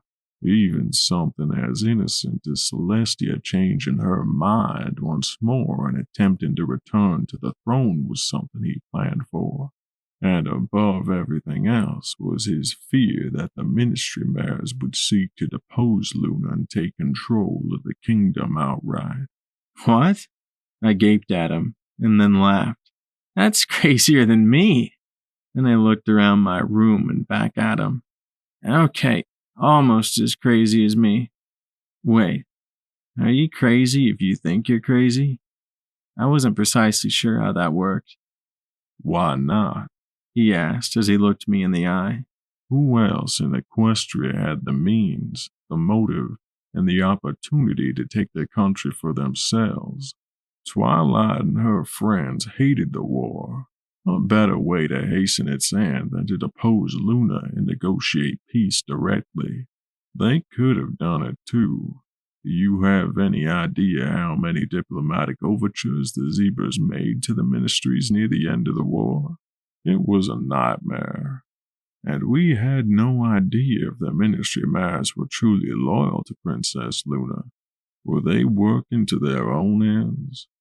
Why else would Twilight research how to create alicorns if not to turn herself into one and rule as Princess Twilight? Or perhaps all her friends together as ministry princesses? He began to pace back and forth. You have to understand, it wouldn't be the first time Twilight and her friends stood against Luna. They could simply claim she'd reverted to Nightmare Moon once more. But that's insane. Twilight wouldn't do that. I gaped at him. Wouldn't she? If she was certain it was the only way to end the fighting? He countered firmly, and then relented a little. Maybe you're right. Maybe she wouldn't have. But Golden Blood had to plan for the contingency. He had to be ready. He was against EC 1101. Anything that made Luna's assassination an immediate transfer of power. It was a system ripe for exploitation. And the closer things got to the end, the more certain Golden Blood was that some pony was attempting to use EC 1101 to replace Luna. I groaned and shook my head. I think being crazy is just easier. I stared up at that ceiling. So, if you're right, I'm stuck in my own mind and about to get shot. And if True Blood is right, my brain is so damaged, it'll be better just to let them scrub it clean and hope for the best. I shook my head with a sigh, lying back against the soft mattress. I don't even know why I'm here. Why else would you be here? The dealer replied. You did something bad, Blackjack. And you knew it, but you didn't want to deal with it. Still can't deal with it. So you're here. The machine is trying to help you put your mind back together again, but it's not working. And the attack by the Harbingers isn't making things any easier. I looked around the hospital room. Why'd it make the hospital? Why not, like, my stable? It tried, he replied. Believe it or not, this is the third attempt it's made trying to piece your brain back together. First time was your stable. It wasn't pretty. And it tried putting you back in chapel. That went worse. So now this. Dealer said as he gestured with his hoof. It's mixing what it knows with what's in your head. If it used things you knew too well, like your friends, you'd realize it was messing with you. If it used nothing from your own memories, nothing would be convincing. It's shuffling your neuroses and fears, trying to get you to face what you did. And what did I do? I asked sharply as I looked over at him. No pony will tell me that. How could I be responsible if I didn't even know what I'd done wrong? Because the simulation broke you when it did. Both times. He said softly, concern in his eyes. You were told. You snapped, and you didn't come back, he said as he shook his head. I don't think it can help you. Not like this. The only thing that can help you is you. Well, that was profound. And how do you suggest I do that? I'm not exactly smart at this whole brain thing. Break it, he replied. The program is trying to convince you that this is real. Push it. When it snaps, you should have your opportunity. After that, he gave a tiny shrug and a sigh. It's all I can think of. Well, it was more than I could think of. I smiled a little. Oh, well, I should be able to manage that. I'm good at making a mess of things, like harbingers. The simulation is taxed to capacity. If you can get the program to fault, it will become unstable. If it becomes unstable, you'll have a very thin window to try and fix yourself. He looked around. If I'm not mistaken, it's already faulted twice and reset its simulations. Just not enough to completely destabilize it. You just need to give it that extra push. So, you want me to break the program that's holding my mind in the hope, the chance, it'll get me out of here? I asked, arching my brow. He nodded once, and I sighed, shaking my head. What if I don't believe you? What if this is real? Then you can't break it, in which case, make the best life you can. But I think you know better, Blackjack. You're not Go Fish. This isn't your world. I lay back, suddenly fighting tears. I saw Mom again, dealer. I mean, she's alive here. And sure, my life is messed up, but maybe I can fix it. Maybe I can make it right. But no matter how I closed my eyes and tried to make it feel true, it didn't. I thought how flat Octavia's music had sounded, how the time just blurred together. The odd little lapses and the two visions of Fluttershy and Jetstream. I'd known the flavor of carrots and apples, but I'd never eaten celery before. Was that why it had had no taste? I could simulate sights and images from the hospital or things I remembered, but not things I didn't know. I sniffed, turning my head away. This place isn't real, Blackjack, he said quietly, putting his hoof on mine. I know, I whispered. But that didn't stop some parts of me from wishing it was. All it had taken was a long blink, and Harpika entered once more. Had I really been here weeks and months? Or had it all been just a few hours in the real world? No wonder I didn't feel rested or relaxed. No surprise the therapy machine hadn't been able to work with my fatigued brain. I made the same replies to Harpika. Yes, a music concert in the courtyard would be wonderful. I'd love to hear Octavia play. As I was wheeled along the curving halls, I picked out the patterns I'd seen day after day. The three doctors standing exactly where they'd been every time I'd been wheeled along. The same cookies on the little table besides the main entrance. I could almost cue Whitehooves' nervous look. It wasn't completely consistent. The program wasn't that bad. In the courtyard, instead of seeing Jetstream, there was Octavia playing her flat, familiar music. The stage was exactly like the memory I'd seen her perform in.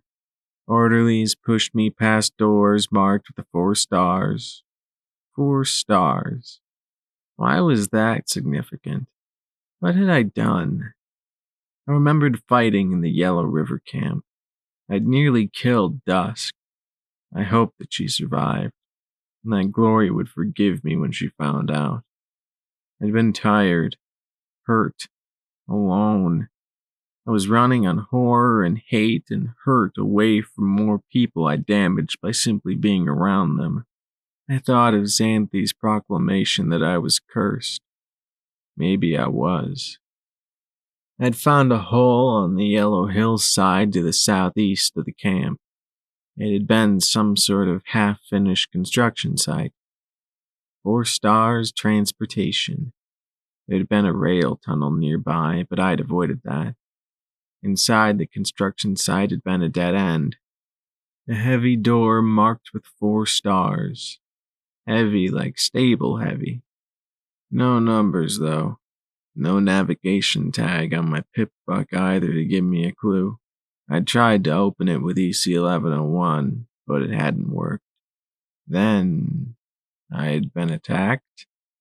Seekers in the rain. It had been twilight. I hadn't seen them well. It had been a short and nasty fight, but I killed them all with my steel hooves. Smashed them in the rain. And then what had happened? I had killed the Seekers and then something. Why was I here? Was that why I was here? There's something I couldn't remember. I looked at all the books on the shelves, the pictures on the desk, even Trueblood's behavior. Well, Goldfish, how are we today? The maroon unicorn inquired as if everything was just fine. Exactly as he had every day. I wondered if whatever doctor had used his office had said the same patronizing line over and over, or if the programming just made it sound that way. So, how to break it? I couldn't just accuse Trueblood of being an illusion. He'd just send me back into the little filly room. I needed a smart pony here. Some pony that could figure out a way to break a machine that was all data and magic lights. Some pony that had read all those fancy books on the bookcase. Wait, had the computer read all those fancy books? That's it. Well, Doctor, I know I did something bad, and I know that I'm having trouble remembering what that something was. Trueblood nodded, his smile growing. And I also know that I keep hurting ponies, and I don't know why.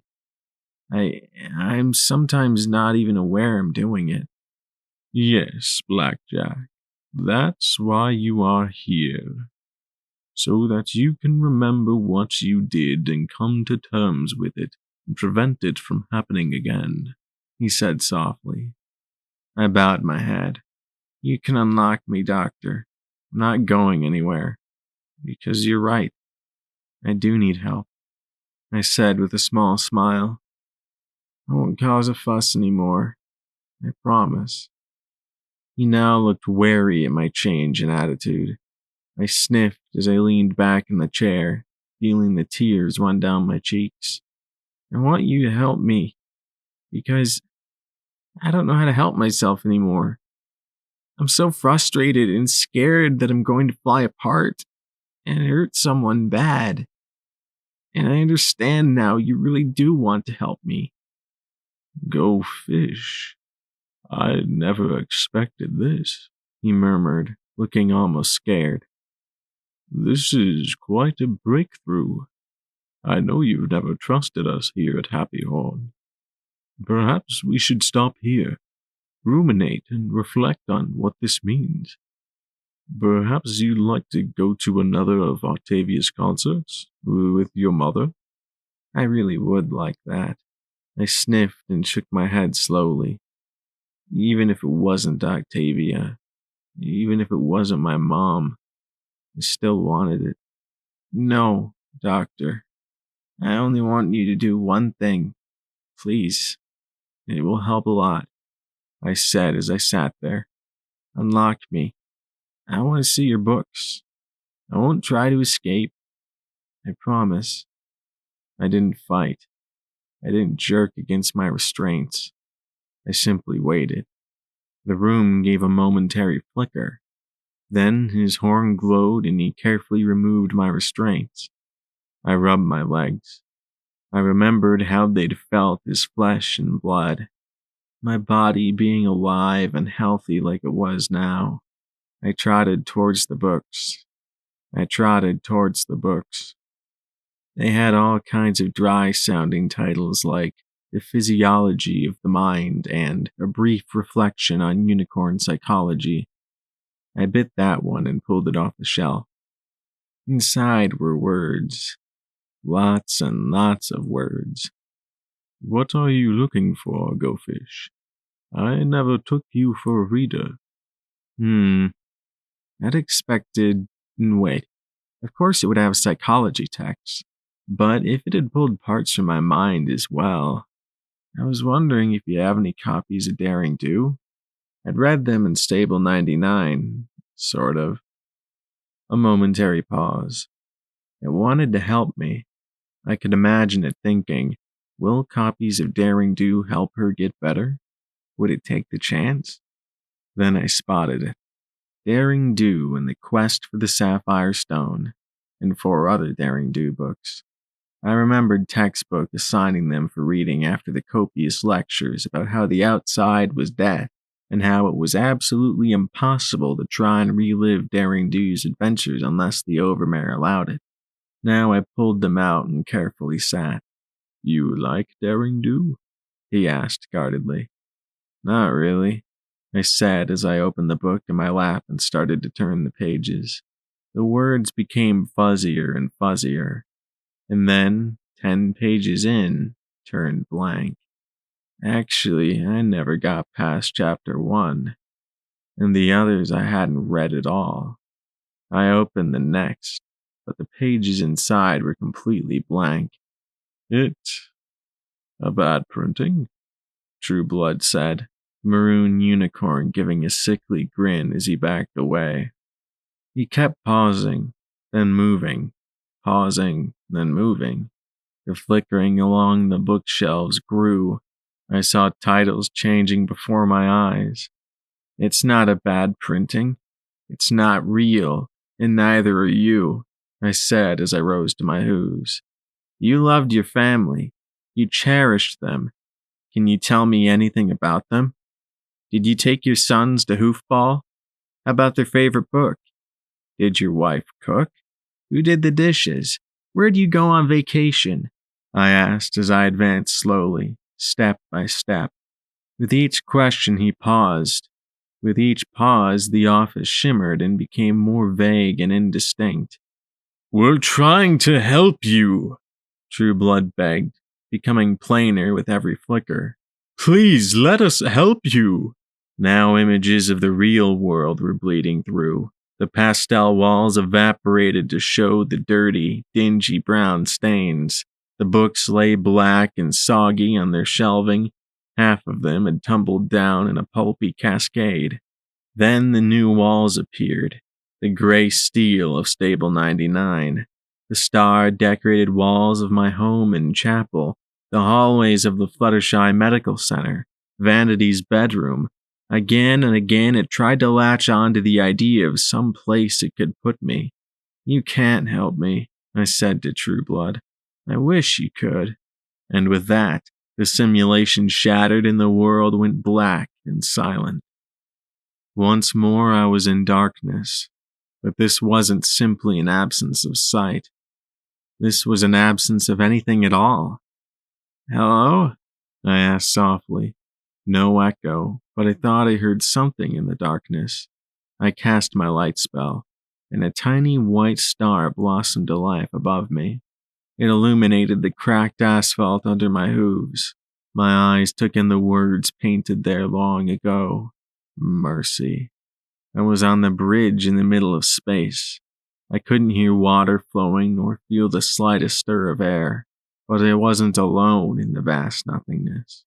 Something shimmered in the air by the rusty, battered rail. Hello? For a moment, the shimmer condensed and solidified. The sparkles covering it grew. Why won't you let us help you? A voice asked. Maybe a filly, maybe a colt. It was a small voice, though. We cannot devise a therapy simulation that will help you.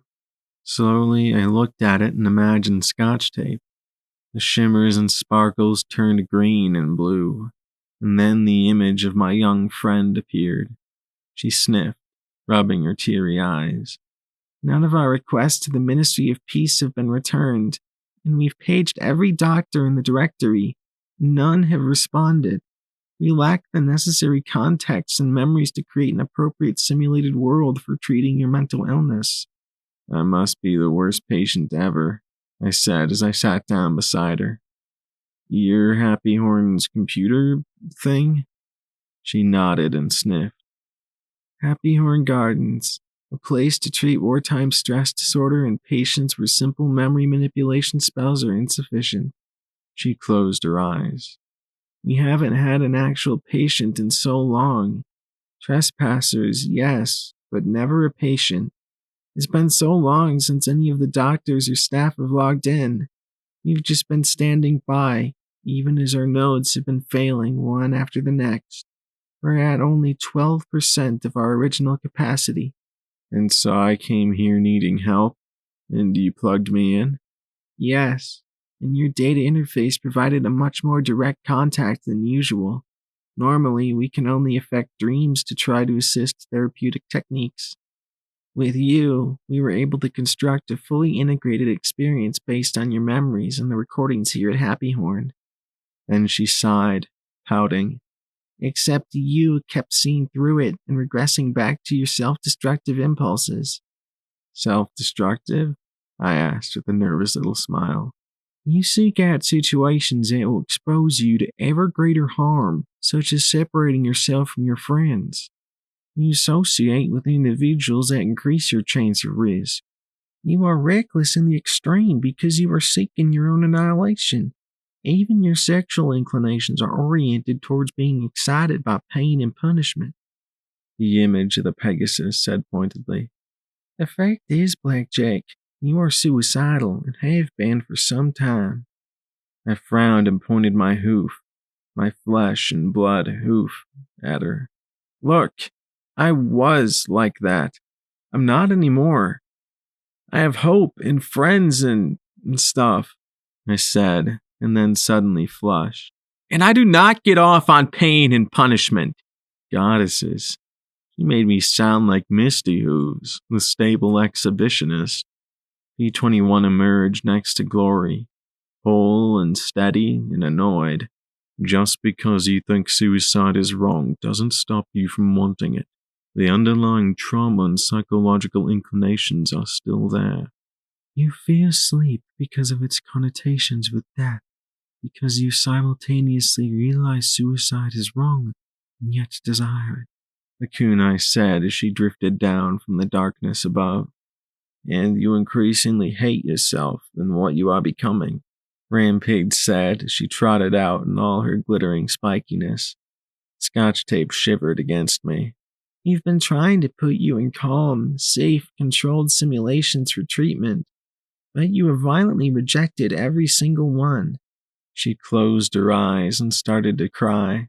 We are bad. We are not able to do what we are supposed to do. All my friends lowered their eyes, looking ashamed. I sighed and put my leg around her shoulder, hugging her tight. I thought of old Hank back in Hippocratic research, left alone while the world died around him. Hey, you tried. That's more than a lot of people do nowadays. Now, if you'll just let me out of here, I said as I looked around at the spooky bridge. I'd really had enough of this. We can't, said Glory. I groaned, closing my eyes and banging my head softly against the rail behind me.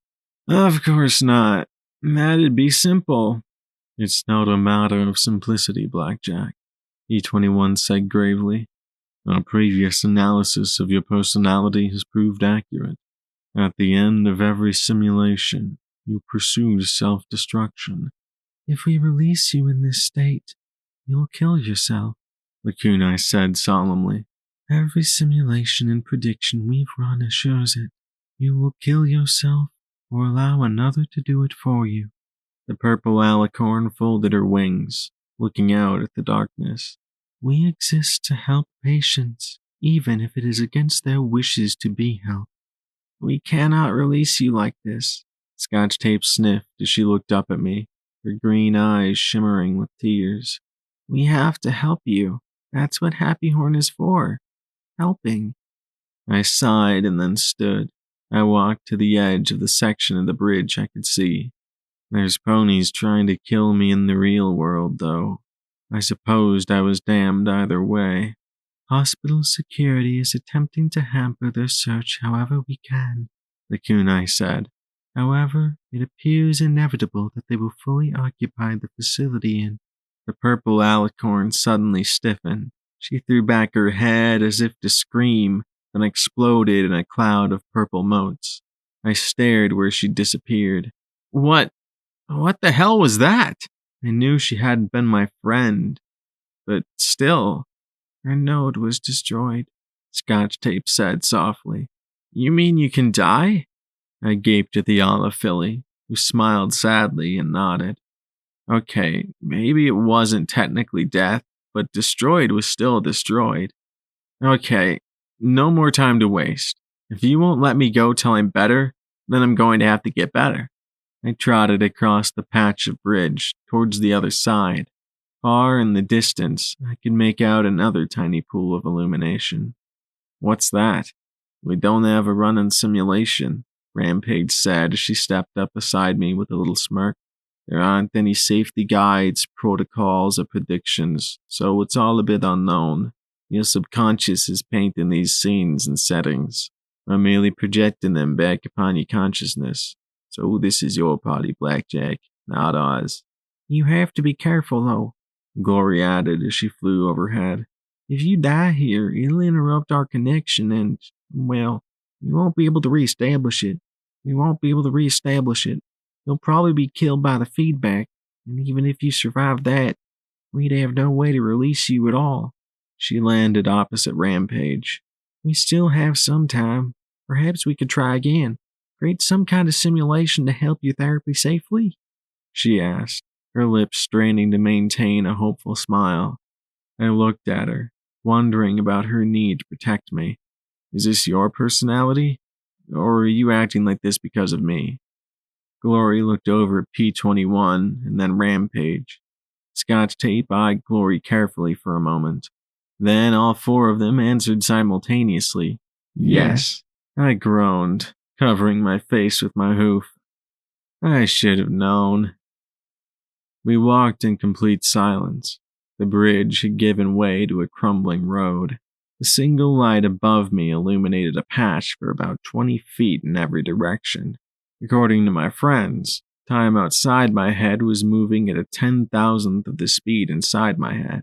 The month they'd spent trying to fix me had, in reality, only been about 4 hours or so. So, how exactly does this work? I asked as I looked at the crumbling asphalt under my hooves. Why are my legs flesh and blood? Why a road? Why can't they just be there? The road is your consciousness trying to lead you to the memories your subconscious is attempting to hide from you, Glory said as she hovered overhead. The lack of glee in her eyes as she flew helped remind me that this wasn't the mare I loved. But still, I felt better having her around.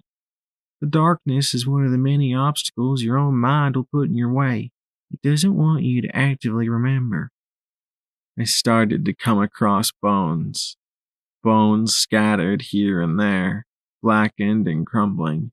So, do I really need to remember? I'd made it through most of my life not thinking about the big things.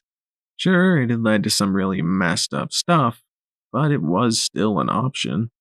The knowledge, the memory, is there. It's toxic. It's poisoned your subconscious and threatens to destroy your conscious mind, B21 said grimly. Your dichotomy partially protected you. Your blackjack ego is dealing with what your go fish persona could not. It also caused your breakdown in the first place, he said with a sour grunt. If you weren't so mentally damaged, you would have slept and avoided the trauma altogether. Scotch Tape sighed from where she rode on my back. It was our hope that, in a safe simulation, we could evoke the memory into your consciousness so that you could deal with it. You rejected our attempts, violently, she added with a shiver. Finally, we tried to use Happy Horn in the context that you were damaged and needed our help. It was the first time ever that a simulation of the institution was more effective than one of home with family. A definite sign of the mental and emotional damage you've suffered, Lori said softly above me. As is this place. It doesn't have to be dark. Your subconscious is terrifying. How'd I get like this? I asked as buildings started to appear. They loomed like crumbling, burned-out skulls. Shattered glass in the windows caught the light from my orb and reflected it back at me like rows of 4 stars. I mean, I used to joke about my crazy. You've suffered, Blackjack. It's as simple as that, Scotch said as she put her 4 hooves on the back of my neck. Over the last month, you've gone from a stable environment to being shot at on an almost daily basis. It's wartime stress disorder turned up to 11. Then there were all those horrible choices you made, and the ponies you've killed, and the ground under my hooves gave a long, low rumble that sent bricks clattering down into the street. A crack split the silence, and a jagged gap snapped right down the middle of the road. It looked like I didn't like this kind of therapy. Suddenly, the street collapsed under me. Like a closing book slipping through my hooves, the bottom dropped out as the sides lifted. My friends scrambled up the sliding slope, and Scotch Tape shrieked and clung to my mane as I struggled to find purchase. Because I didn't want to go into that hole. I glanced down below me as my legs tore streaks of crumbling asphalt away. Bodies. So many bodies. Missing their faces. Missing legs. All killed by me. Shot, cut, and smashed to death. Of course, they weren't still. They howled and screamed, and those that could were clawing their way up the sides. I even saw a familiar teal filly torn in 2 screaming my name. The ruined, skinless front half of Deus scrambled up after me. Something chomped down upon my tail, and I looked back to see a small, crushed form biting my black and red striped tail and pulling me back down. I dug in my 4 hooves and then kicked out. Once, twice. Finally, her skull popped and she went tumbling back into the seething mass. I forced my way up the quivering slope of decayed roadbed and finally flopped over the edge. With a rumble, the sides collapsed into the howling pit. All was silent once more as I stared up at my tiny light. Like I said, Scotch whimpered. Terrifying. Slowly, I pulled myself to my hooves. I guess I'm feeling some guilt for some of the ponies I've killed, I suggested sheepishly. The 4 of them stared back at me. Right. So, you've seen worse, right? Again, that long stare. I felt my mane kinking up just from their look. What? Was I really that bad?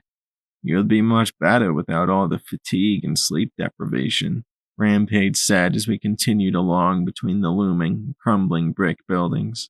Black, thorny vines were curling up them as I watched. Their razor-sharp tips scraped against the wet, decaying brick as the crumbling road became more like a muddy trail. In the darkness, I could hear the wet patter of falling debris as the thorns slowly ripped the ruins apart. It's not my fault. There's no sleep button to push to turn me off. I never get tired, so I don't need to rest. Okay, maybe I needed to rest, according to Glory. and every other medical pony I talked to, but it didn't feel like I had to sleep.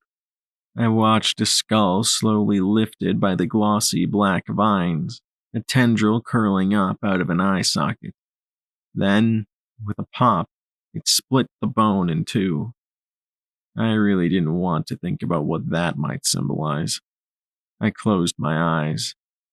I know I'm scared to sleep, but do you have any idea how long it's been since I've had a normal night's sleep? Just sleep?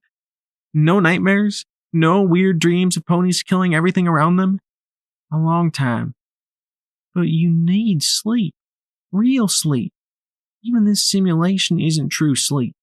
Your brain needs time and an opportunity to recover, Glory said as she flew lower to avoid thorn-wrapped cables stretched between the buildings. Then a mare said quietly, "No, Blackjack, we need to die." I looked at Rampage, Glory, and Scotch. Tell me that was one of you.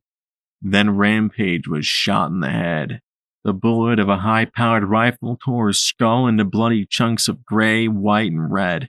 And unlike the real Rampage, this one didn't get up again. She exploded into a cloud of white motes that evaporated into the air. Glory, P-21, and Scotch all jumped behind me as I looked through the tangled bushes at the unicorn mare in black.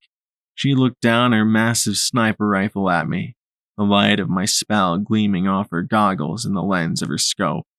Wait, why does my subconscious get a gun? I wanted a gun too! And like that, P-21 was enveloped in steel ranger armor, and Glory wrapped in the black enclave power armor. I looked up over my shoulder at Scotch Tape standing on my back, wearing Philly-sized combat armor. And me? I was in my blue and black Aegis security armor, complete with rearing Philly on my flank. I lifted my IF-88 Iron Pony in my magical glow and grinned down at the mare in black. Okay, subconscious, time to fight. I could beat anything if I really wanted to, including myself. I charged through the muddy tangle, sending Scotch Tape sprawling on the road behind me, the thorns scraping at my armor as I plowed through, all while sending a rapid-fire stream of explosive shotgun shells into the mare in black ride armor. Yellow flashes lit up the briars and crumbling ruins as I sprayed and ran blindly ahead. The mare in black disintegrated in a hail of bullets, her armor blasted to pieces. Ah, yeah! Now that's my kind of therapy! I cheered. Then I arrived at where she'd fired and found only black rubble and snapped off thorns that regrew before my eyes. Oh, please don't tell me my subconscious was smarter than me too. The briars were growing up around me. They curled around me and crawled up my tail. I struggled as I felt them begin to twist and coil through gaps in my armor. The thorns sliced thin, bleeding cuts as I fought to free myself of the mass. Did you feel brave there for just a moment? Did you really think it was as easy as that? You think you can just pretend this away with a juvenile fantasy? The thorns seemed to hiss in my own soft mutter as I turned and started to drag myself towards my friends, who had stayed out of the nettles and crawling weeds. I felt my armor start to tear and my hide rip as I pulled myself back along the way I'd come. The IF-88 was left in the weeds, rusting in moments, ripped to pieces in seconds. All I could do was walk as the thorns tore at me and ripped at my flesh. I was an idiot. I deserved this. But I couldn't just stop. Pieces of armor and self were torn away, but I was almost there. Almost.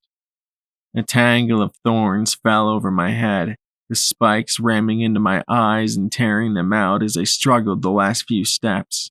Finally, I collapsed, broken and bloody and screaming as I crumpled on the muddy road. This is what you are, Blackjack. Screaming, bloody meat. The ground whispered to my ear. The taunts, though, silenced my screams. I'd lived through this before. I could live through it now. The pain was a reminder I was alive, and even after the harm I'd suffered, I'd still continued on. I opened my cybernetic eyes and put my mechanical limbs beneath me. The scraps and scars disappeared as I healed and I rose to my hooves. I looked back the way I'd come at the bloody streaks and tatters and the thorns that were being ripped into smaller and smaller pieces. I could never be that old blackjack again. I watched those bloody thorns close up once more into a solid wall. No matter how much I wanted it, I'd never get that feeling I'd had running around the wasteland, staying ahead of Deus and trying to protect my friends.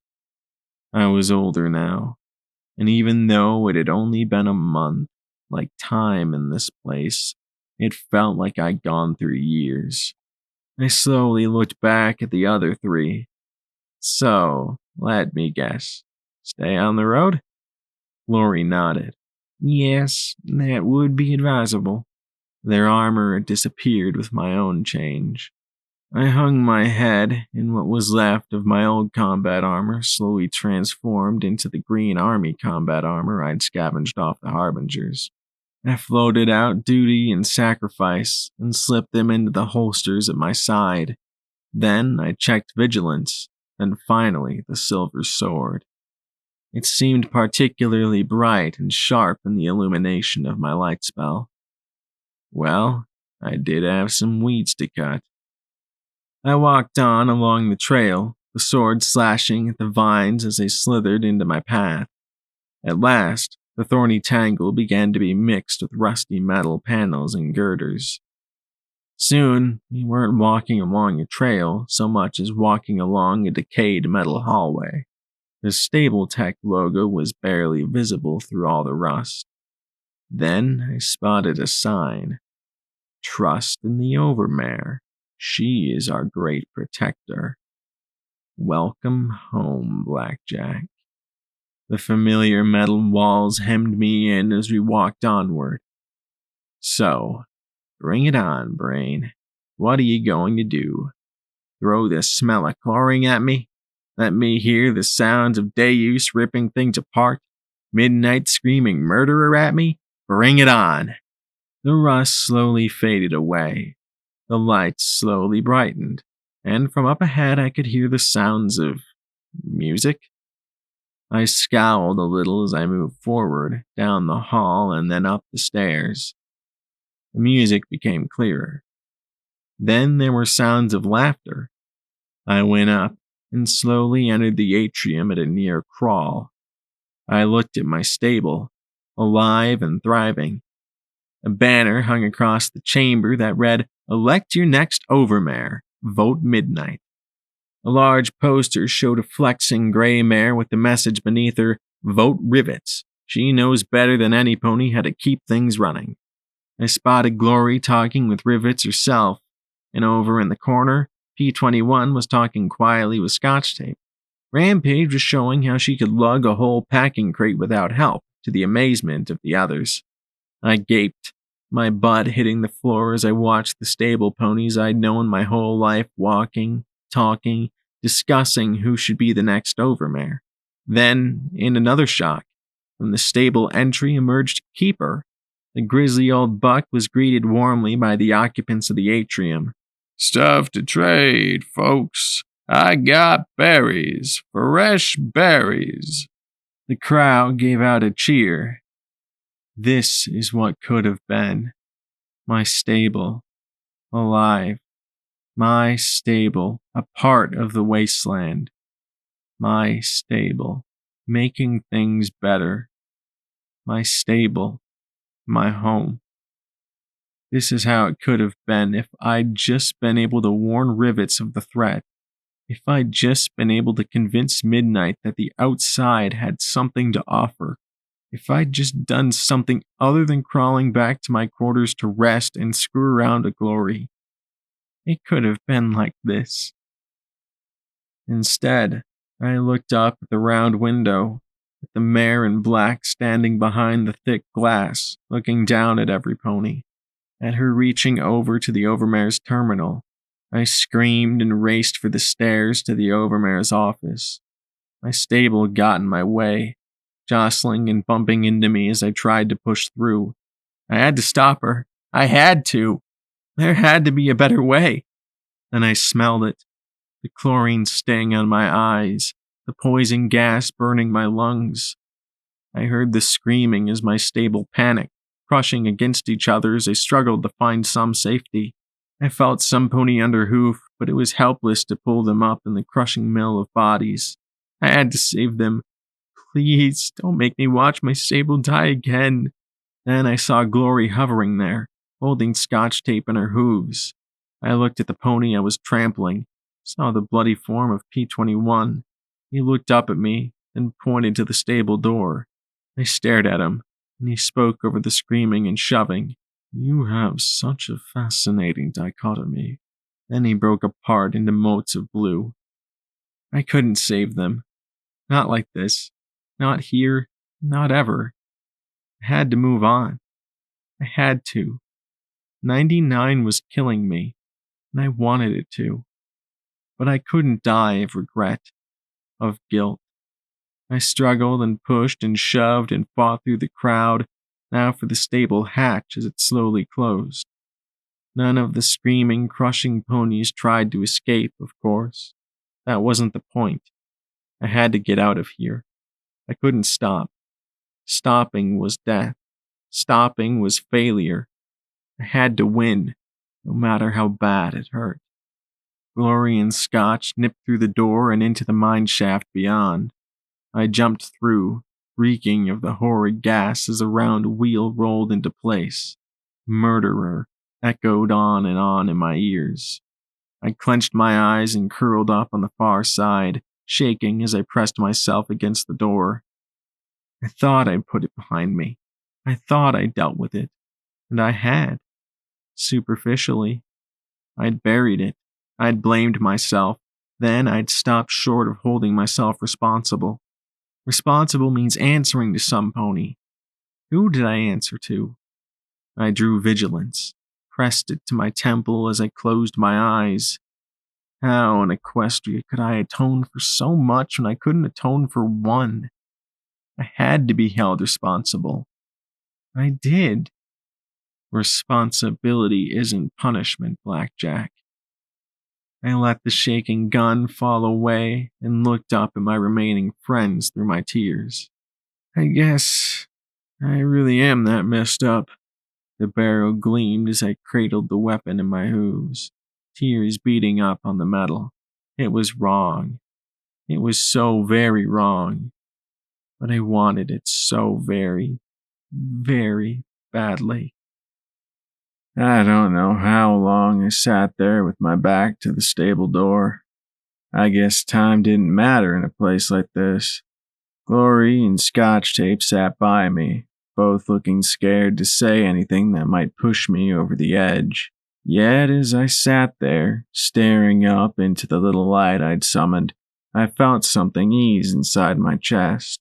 Something that felt vaguely like letting go. I wept as I looked up at the light. I hadn't died with my stable. I'd made mistakes. Beating myself up wouldn't change it. Punishing myself wouldn't fix it. I'm sorry, I whispered to that dark, stony tunnel. Sorry, it whispered back to me. That's it. You think you can just say you're sorry and that makes it all better? You think you can just walk away and it's suddenly all okay? You killed them all. My voice hissed back at me, full of hate and judgment. But I didn't look down that tunnel. I looked at the light and found myself smiling just a little. No, I don't, but I am sorry. And I'd started to take steps to try and make up for it. Stable 99 wouldn't be left a tomb. Crumpets and Stronghoof would put it to good use. Sure, they'd need a few hundred more ponies to fill it to capacity, but they'd find a way. They'd make it better. Slowly, I tilted forward and rose once more. Then I started up the tunnel. I paused and looked back at the door behind me, barely visible in the wan light of the star above me. Goodbye, I whispered, and then, without a second look, continued along the dark path. To be honest, all trauma aside, your mind has suffered rather significantly from other sources as well. Memory orb abuse, magical memory intrusion, even 2 previous interfaces by an outside system, Glory said as we trudged down the rocky tunnel. It looked like it was a cross between something out of Brimstone's Fall and the tunnel leading down to my stable. It felt like it'd been hours since I'd put my stable behind me, but we were making fair progress. Okay, I hoped we were making fair progress and not going in circles. Optimism was important. And let's not even begin to talk about the physical damage incurred from alcoholism and repeated cranial impacts, and then I thought about what she'd said. Wait. Previous interface? Twice? The gray mare nodded. I knew the professor had done it once. You mean some pony plugged into my brain between then and now? Yes. She nodded gravely and then screwed up her face. From our analysis, they downloaded various audio-visual displays that were projected when your active vision and auditory systems synced up with the recording, similar to what you witnessed during times where simulation was stressed. I just blinked at her, and the Pegasus smiled and simplified. We threw in recordings from our own memories sometimes, and we didn't know what else to do. I started to speak, then thought instead. With these projections, what would they look like? Scotch looked from Glory to me before answering. They would resemble transparent images of the original recordings. I thought of the ghosts I'd seen in Hippocratic research and old Hank. He'd been in the elevator shaft in time to catch me when I fell. I didn't blame the old machine. Some pony else had been using them. But still, I felt unclean. So they messed with my mind. I groaned and closed my eyes. Was this how Lacuna felt? Having your sense of self messed with by others for their own ends? At least the hospital was trying to help. My brain is not some pony's friggin' playground. If it helps, the interface was limited to your eyes and ears rather than directly attempting to interface with your mind's conscious awareness. Whoever made the intrusion only affected what you saw and heard, Scotch Tape said, and flinched as I looked sharply at her. But of course, that doesn't justify it. Messing with my life, messing with my mind, messing with my body, and I didn't like it one bit. Suddenly, we came to the end of the tunnel, almost spilling out onto the bank of a vast, sluggish river. It looked rather like the Hoofington River, but I couldn't see anything familiar besides the black, looming shadow of the core beyond. Then the glow of my spell intensified and spread out over the sluggish waters, and I still didn't see anything I recognized. So, what's this terrible memory supposed to be? I looked over my shoulder and then shook my head. If my stable hadn't been the reason for this, what was? What could be worse than that? Glory and Scotch Tape looked at each other. Scotch Tape started to speak, but then Glory rose and said in sharp alarm, "No, don't, please. I know she's made amazing progress, but please, we have to help her. We only have 2 nodes left. Any second, we might be disabled," Scotch Tape said. Then she looked at me. Glory cringed as if bracing for a blow. "Blackjack, what do you remember happening at the construction site?" I looked nervously at Glory, but I couldn't see what the big deal was. Let's see. I got to the construction site. There was the tunnel nearby. I frowned as I looked at the murky waters. There were seekers coming out of the tunnel, and the river began to gurgle and slosh, forming eddies and loops as a smell of stinking, rotted meat filled the air. Rain, cold and heavy, began to fall as we stood there on the bank. We fought. I killed them. Was that it? I thought about the battle in the construction area. Tense. My EFS was going crazy. I'd been seeing things in the fight that weren't there. I kept imagining Zebra commandos moving for a sniping shot, expecting an anti-machine round into my head or back. You fought and killed them? Glory said with care, as if her words would cause me to shatter. And then there were more, I think. I turned back to the tunnel I'd emerged from, but now it was different. It was lined with cinder blocks and had rusted hunks of machinery around it. In the tunnel with the door with those stars, and suddenly, from the river came an immense detonation of water, the ground shuddering, heaving, and sending me flat on my face beside the rancid flow. The surface foamed and leapt as an immense dark shape exploded from the depths. Frothy brown water poured forth as it screamed, groaned, and boomed across the dark waters. It slowed its forward motion, churning up the bank as it gouged its way up the mud and rocks to stop in front of me. I stared up in shock at the water sheeting over the rusted letters on the bow. HMS Celestia. Okay. My mind was getting creative again. Behind the massive, twisted hulk of the battleship was another, and another. A trail of shipwrecks leading across the dirty, stinking depths. I licked my lips nervously as the steel groaned and muttered. Well, I guess that kinda counts as a road, doesn't it? Glory lifted scotch tape up. I hauled myself over the bow. The rain hissed off the rusting superstructure as we moved along buckled decks. Thick gun barrels pointed silently out into the darkness beyond, streamers of muck and filth dangling from them like tattered banners. From below came screams and cries for help, and I could see ponies moving back and forth in the distance or struggling in the current. Save them all. The river seemed to hiss around their cries.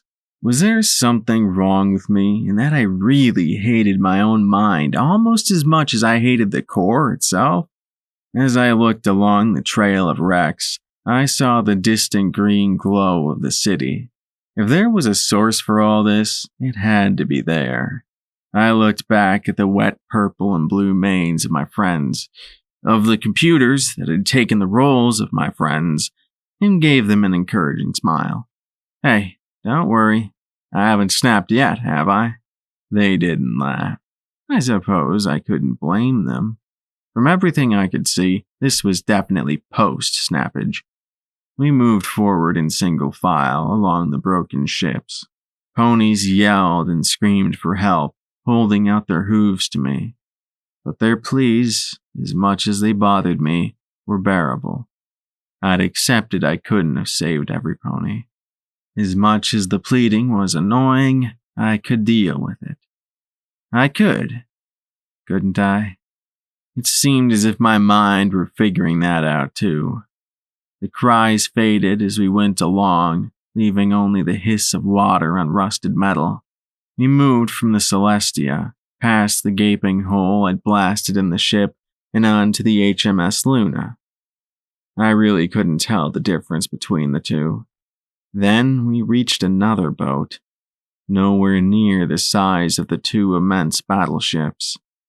Its stern rested on the bow of the Luna, and its front had punched clear through the hull of another huge ship. After that, I'd be at the core. I'd just have to go through this boat to the far side. Easy.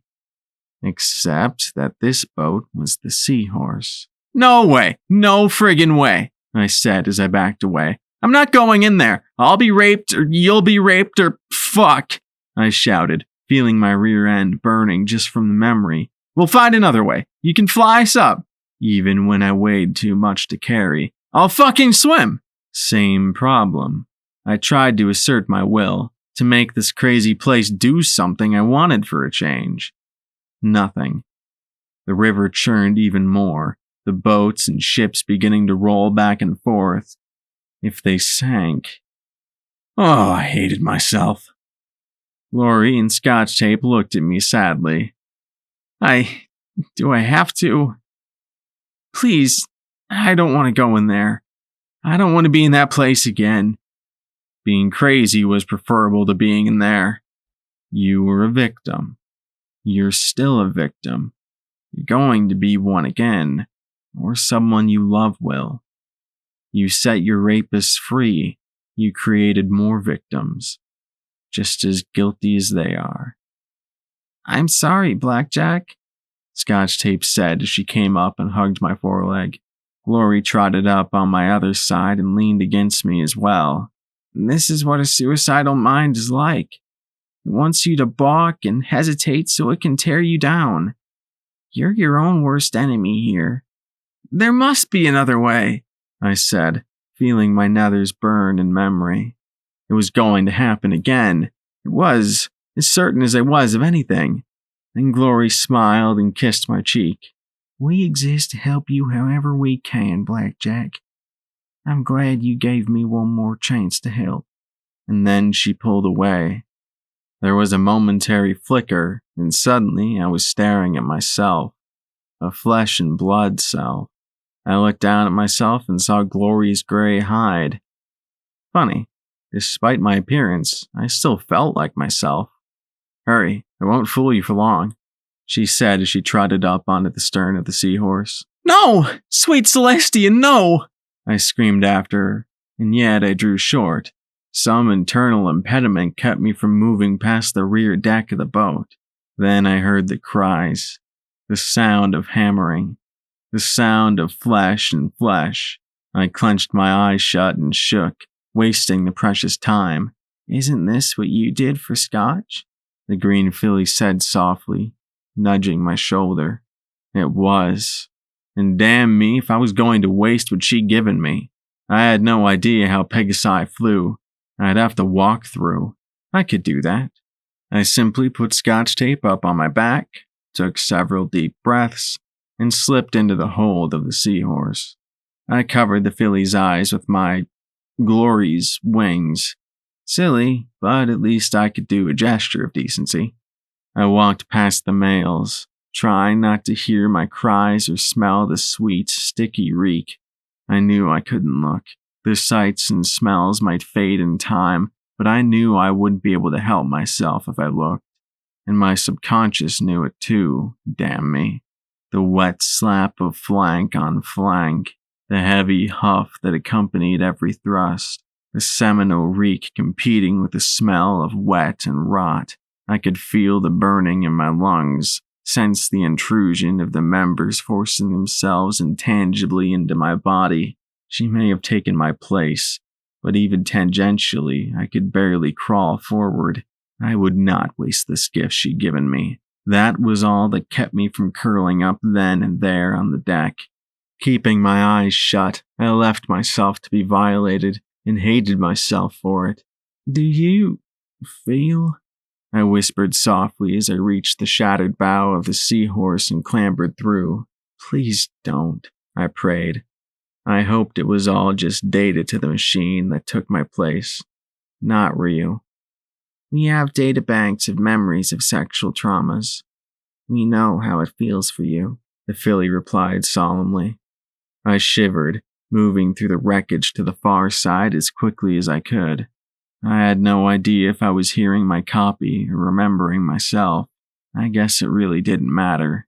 As soon as I reached the rocks on the far bank and jumped down, there was a great wave that slammed into the bridge of ships. They lifted and twisted as if fighting to escape the water, but one by one they turned over, splintered, crashed, and bent before disappearing back beneath the flow. I collapsed onto the clammy rocks, the gray coat covering me, evaporating in a shower of motes of light, my nethers burning in memory as I stared at the rain-speckled waters. Credit where it was due. My mind knew what it was doing. If it hadn't been for Glory taking my place, no. I would have broken right there. I couldn't help myself. I swept the filly up on my forelegs and hugged her, hiding my face in her mane. Shh, Scotch Tape said softly, sounding exactly like my mother as she patted my shoulder. It'll be all right. You're almost there. Almost where? I sniffed into her mane. What is the point of this? I asked as I looked out at the immense wall of the core. Just tell me what I did. Tell me what my latest fuck-up was so I can deal with it and move on, I begged as I looked at the green filly, but she smiled sadly and hugged me once more. Maturity shouldn't be so damned hard, I muttered. Finally, I pulled myself together enough that I could see a way in. Up the busted bank, there was a door into the core itself. Where else would be a fitting place for my shadow self to dwell? The broken concrete berm crumbled as I hauled myself up the steep slope towards the gate, the rusted rebar and decaying cement shifting with every bit of progress we made. More than once I sent chunks sliding down into the deep foamy waters below, and only last-minute grabs with my fingers on the rusty bars kept me from joining them. After another uncertain amount of time, I pulled myself over the edge, and Scotch jumped off me and onto a jagged length of bridge jutting out over the water. The gate was the immense gaping maw from my dream. Beyond were black monoliths lined in green light, and as if to complete the appearance of awesome showdown from hell, there was the mare in black pointing her sniper rifle right between my eyes. She had me. Dead bang. She fired at Scotch tape instead. I barely got my body in place to shield the filly in time. The mare fired a half-dozen times into me. The blows slamming home with such force that had this not all been in my head, I likely would have been turned inside out, reinforced body or not. But I'd be damned if I let the other one die as well. And the unicorn seemed to realize it too as she turned and raced away deeper into the core. A part of me wanted to race after her and kick her ass, blow her head off and piss on her corpse. There was a difference between letting a harbinger change their mind and run off and letting this mare do the same. She was completely evil, a remorseless killer who had slaughtered the dying and helpless simply because she could. I wanted her dead, and there was only one thing keeping me from tearing down after her. Why had she tried to kill Scotch? Also, why hadn't her shots killed me? Theoretically, I could die here. I could, and did, hurt from her shots. Yet as I stared in the direction she'd gone, I knew something was off. I wanted to find her and kill her, but that wasn't why I was here, was it? I was here to worry out something that had happened, something that I apparently couldn't live with. And as I stood there looking at that gate and that hated city beyond, I was sick of being led around. As I watched, the city grew darker and darker. You said the thing I did was at that construction site, right? I asked as a massive core disappeared entirely, and once more I sat on my haunches on the cracked asphalt in the small circle of light beside the filly. She looked up at me and then nodded slowly once. Time to stop wasting time. The illumination slowly spread out from me, and my little patch of cracked asphalt became a parking lot. Rusted wagons lay where they'd been abandoned so long ago. Tin cans, rusty beams and poles and empty bottles littered the wet ground. A chain-link fence appeared, a gate hanging open on a single lower hinge. Rust covered a sign that I could barely make out in the wan illumination of my spell. 4 stars transportation. Keep out. Beyond are unfinished walls and half-built roofs, long ago abandoned. A rusty orange and brown crane loomed over it all, its heavy payload still dangling. I slowly walked forward. The first time I'd been in a rush, pissed off and fighting a surge of horror I hadn't shaken from my rampage in the Yellow River detainment camp. Mud squelched up under my hooves as I moved down the middle of the construction site. I listened to the hiss of the rain. My vision had been full of red bars. I didn't like this one bit. To my left, about 100 feet away, was some kind of rail yard. The tracks loaded with steel rail cars and disappearing almost immediately into the earth. A half-dozen or so seekers had trotted their way towards the construction site from the adjacent rail yard, and as I remembered it, I could see them all now. I pressed my back to the cinder block wall, watching them approach, taking in their weapons. I'd been pissed, angry. I was sick of running. My head hurt. The radroach in my skull had swapped from scratching and scrabbling to gnawing its way out. I'd popped out and put 2 45-70 rounds from duty and sacrifice right into the face of a unicorn seeker with a missile launcher. Then, as they began to react, I'd slipped into sats and put 2 more into the face of a large earth pony stallion with a minigun. He'd gone into a heap, 1 slug of lead right in his brain. With their heavy weapons destroyed, the others scattered into the ruined construction site. "Security! Scatter! Scatter!" they'd yelled. After the fight in the camp, this battle now was anticlimactic, even boring. I might not have been able to pick them out in my EFS, but I knew by now how to keep moving and pick them off. I came around one corner and found 2 struggling with their gear. They didn't seem to know how to use their brand new battle saddles. I telekinetically flung mud into the eyes of the stallion on the left who left his visor up, then a second later blew out the knees of the mare on the right. Her face went into the mud, bullets churning the ground as she screamed and fought to bring her forebody up to shoot me while her partners sprayed violently and blindly.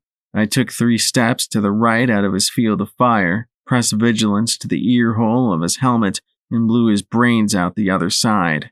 Then I stepped right past the mare struggling in the mud, and for good measure, put 1 round into each of her back legs as well. She lay there screaming and sobbing. I patted myself on the back as I moved. Wasn't I so good to have not blown her brains out too? Looking at it now, I wanted to buck myself. Hard. The 5th one I found hiding behind bags of concrete that had long ago transformed into petrified turds. I trotted right up to her cover, floated vigilance over the top, and fired 6 times. As she'd screamed and thrashed, I'd trotted around the corner as neat as you pleased and, with a sweep of my sword, taken her head completely off. I swung the blood off the blade, watching as the watery red drops splashed against the gray stone. Then I'd been hit by a bullet, not some honking anti-machine bullet, a 5mm round, a bite in my flank, but I'd heard the direction of the shot and turned, swapping to duty and sacrifice almost in the blink of an eye. I jumped into sats just as he started to run down into a tunnel in the back of the construction site beneath the bridge. 4 shots rang out, but I'd only clipped him with 1. I pursued. The tunnel going into the hillside was odd. There were train tracks going down the middle, but it didn't seem like any kind of rail tunnel I recognized. The walls were sturdy concrete, and even after years of disuse, it hadn't decayed much at all. I saw the Seeker running for his life, and I laughed as I shot him in the ass, finally giving the bastards a little of the grief that had been given to me. Ahead, I could see the tunnel opening up into some kind of unfinished security room. I followed the blood trail, my eyes dancing with red bars. Then I reached the door, vigilance floating beside me. I'd stood before the massive slab, a rival for anything made by Stable Tech, which I was fairly sure was the standard for ridiculously oversized and heavy doors. 4 stars were embossed on its surface. I'd tried to use my pip-buck to open it. Nothing. If there was some way to get through, I sure didn't know it. Of course, the Harbinger took that moment to attack me. He'd shot from the corner, and he wasn't alone. No wonder he'd fled down into the tunnel. There were 3 other Seekers waiting. Well, vigilance finished off the first with a messy shot to the throat. Then the second, headshot. Pretty standard. I barely even had to aim. The third came up behind me. A cyberleg applebuck smashed her face to pulpy meat. And then I pointed the gun at the last, but it was empty. I rose up. "Blackjack, no!" The last one had screamed. Then my hooves came down. 1, 2, 3. Done. And that's what happened, I finished lamely as I looked back at Scotch tape. Right? From the shadows of the room, the mare in black slowly emerged. I felt the thrill rush through me. Okay, mystery solved. Time to smash face. I knew you'd follow me, I shouted as she brought out her 2 submachine guns. The 10mm bullets purred in the air as I dove for cover, levitating a packing crate lid to block her fire as I dove and slid across the floor. I lay on my side, slipping into sats and aiming underneath the floating wood at the mare in the black ride armor. 4 shots, head. Yet, to my chagrin, though she staggered back, none of the shots penetrated. Maybe she had some kind of magical protection? It didn't matter. I was going to kill her. I had to. I flung the lid at her as I struggled to my hooves. She was moving too, racing to the side towards the exit. I fired the remaining rounds in the magazine wildly as I got to my hooves. Leaning out into the tunnel, I almost lost my face to the shot she fired over each shoulder as she fled. Yet, despite this, I followed. The hot bullets bit into my combat armor, but none of them hit anything vital as I raced up the tunnel after her. I didn't want her to get enough range on me that she could bring that sniper rifle to bear. "Blackjack, no!" yelled Scotch Tape, but it didn't matter. Once I'd beaten her, I'd be okay. She was the one behind this. She was the one trying to keep me from realizing the truth. I hadn't done anything wrong here after all. Whatever these computers had thought I'd done had been nothing. Maybe it was all an elaborate deception to keep me here. Whatever. No more nightmare. I leapt on her just as she exited the tunnel, my forelegs gripping her haunches. Her guns had opened a half-dozen bleeding holes in my body, but my regeneration talismans were already at work. I used every bit of crushing power in my forelegs to latch on. She wasn't going to get away again. Or was she? Before I could try and break her hips or blow out the back of her helmet with magic bullets, she twisted. Suddenly, she was lying on her back and had all 4 hooves against my chest. One kick and I was sent flying. Landing and sliding in the mud, I watched as she levitated out 2 more 40-round magazines for the submachine guns and loaded them simultaneously. I flung another gob of mud magically into her face, but unlike the buck, she raised a hoof to block it. Still, that was a few seconds and she fired blind. I neatly crawled under the spray of fire, reloading Vigilance with armor-piercing ammunition and slipping into sats. This time I targeted her weapons. 4 bullets transformed one of the well-maintained arms into scrap. Too bad she had 2. She raced to the side for the cover of the unfinished building, and I wasted no time keeping up with her. She had rate of fire on her side. I had accuracy. She sprayed tightly in controlled bursts, keeping me constantly moving as I raced from cover to cover. I had to guesstimate when she would reload, and more than once I leapt out of cover only to get a good strafing with her bullets. The rain poured down upon us, the lightning flashing. It cast everything in terms of light and shadow. The mud slipped under my hooves as we battled frantically across the construction site. Screw deeper truths and higher meanings. All I wanted to do was kill this mare that had invaded my dreams, who had invaded my mind. She wasn't a part of me. She was unclean, and I would remove her once and for all. I felt an opportunity and jumped out from behind a stack of barrels. She darted out 10 feet away and aimed her submachine gun. I had her. She had me. I jumped into sats and cued the shots. Then there was a simultaneous click from both our weapons. Her horn glowed in unison with mine, but we'd suddenly found ourselves out of ammunition. In a flash, we were apart. She pulled the sniper rifle off her back. I levitated out the long-barreled revolvers and reloaded them as fast as I could. Then I was on the prowl, looking for my enemy. What the fuck was I doing? I sat down hard in the mud and took off my combat helmet. My head ached worse than ever, and I pressed my cold, muddy hooves to the sides of my head. This wasn't real. None of this was real. I was lying in a mental institution, helpless and about to be killed by real threats, and here I was fighting a hallucination. I looked back at the tunnel, chewing my lip. I'd killed 4 seekers. I had. I returned to the mouth of the tunnel and stared down into it. I was a perfect sitting duck for the mare in black. You are an interesting dichotomy. Slowly, I walked back down, spotting Scotch Tape sitting in the corner, eyes on her hooves. I floated out Vigilance, the gun magically reloaded. This wasn't real. I had to remember that. I stood at the door. I saw the seeker I had chased down here. This time I listened. Die, security! In slow motion, I killed him, watching him fall. First seeker. I hadn't seen her well. It was dark, even with my light spell and a fire burning in the corner. Wait, a fire? When had there been a fire? I supposed even seekers needed to warm up and get a fresh meal. There had been bedrolls for 3. Piles of scrap and other salvage in the corner, too. Movement from the second seeker. I didn't even see his face before my reflexive kick smashed his muzzle into his skull. Had he been saying something? Third Seeker.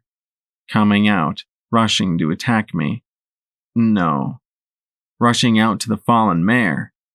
She's right there in front of me as I rise up. She screams, "No, Blackjack!"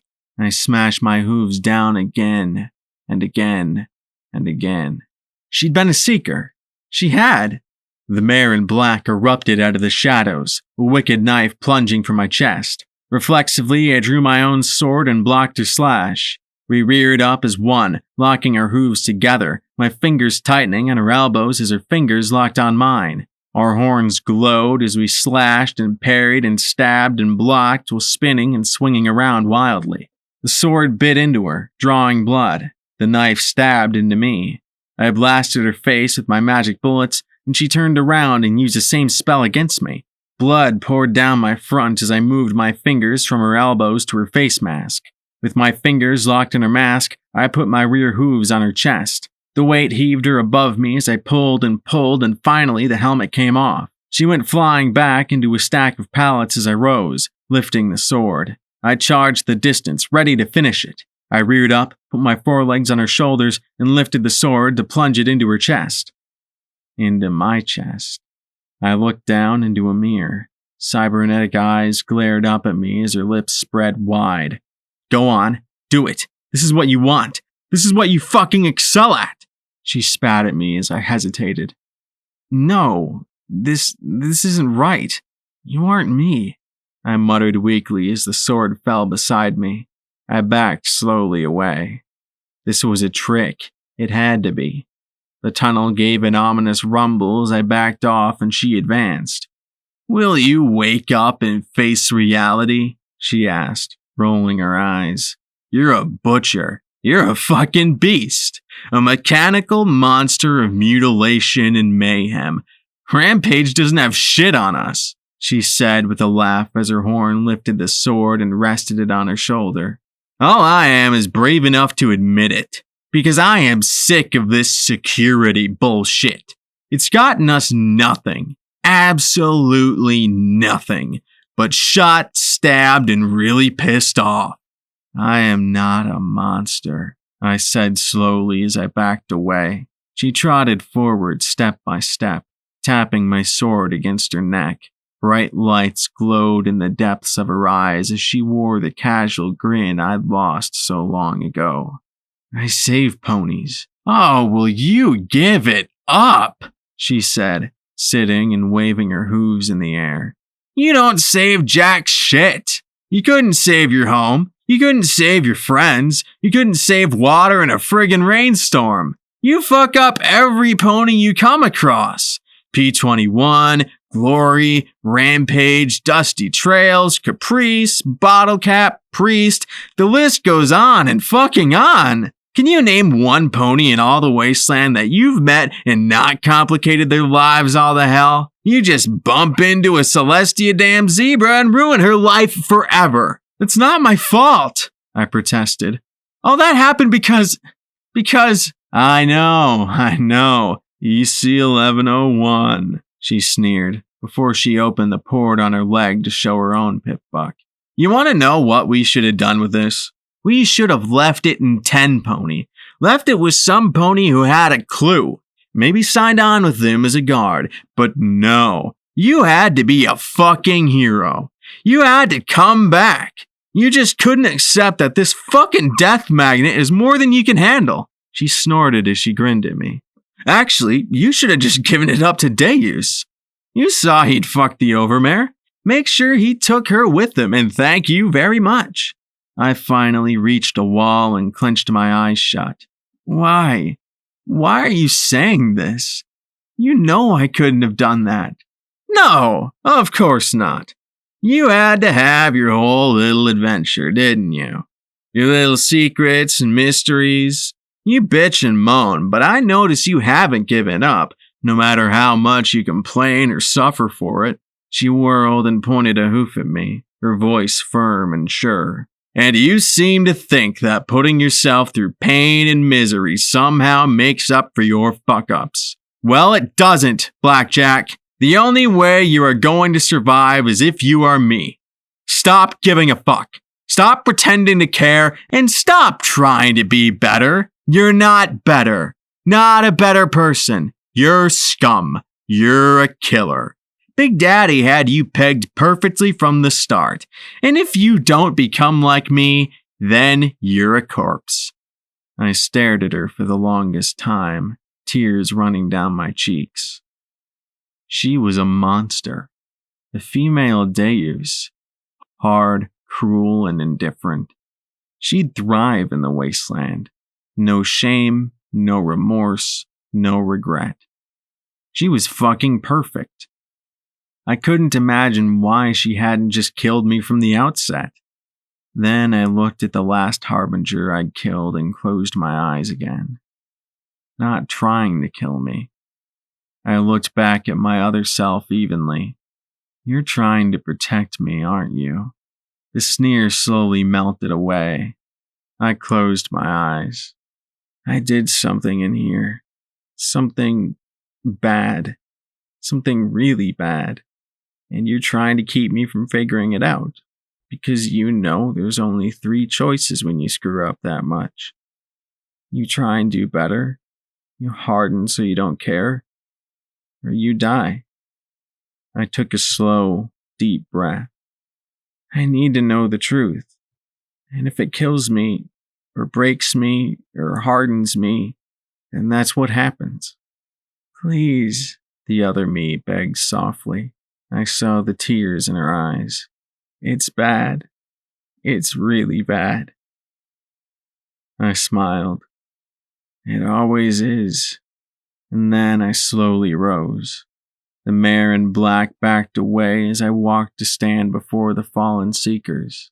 Die security, bang. Mare appears, bang. Buck comes on behind, kick. Last seeker appears, crush. No. Die security, bang. Mare, bang. Buck, kick. Blackjack, no. Blackjack. I lurched and staggered back, looking down at the last seeker I'd killed. Only she hadn't been a seeker. The seekers didn't call me by name. They called me security. Only some pony who knew who I was would say that. A young some pony. I sat down hard and looked at the filly with the curly pink mane. Like a miniature Pinkie Pie. Her face had been covered with sugar apple bombs dust. It's called a grenade. It blows ponies up. Every pony knows that. I'd never known what had become of Scoodle's pink crusader friend, Boing. No, I muttered as I sank down, looking at her crushed body. I could see it all clearly now. The veil stripped away. The only seeker was the one I'd chased down here. The mare and stallion were both Glory's age.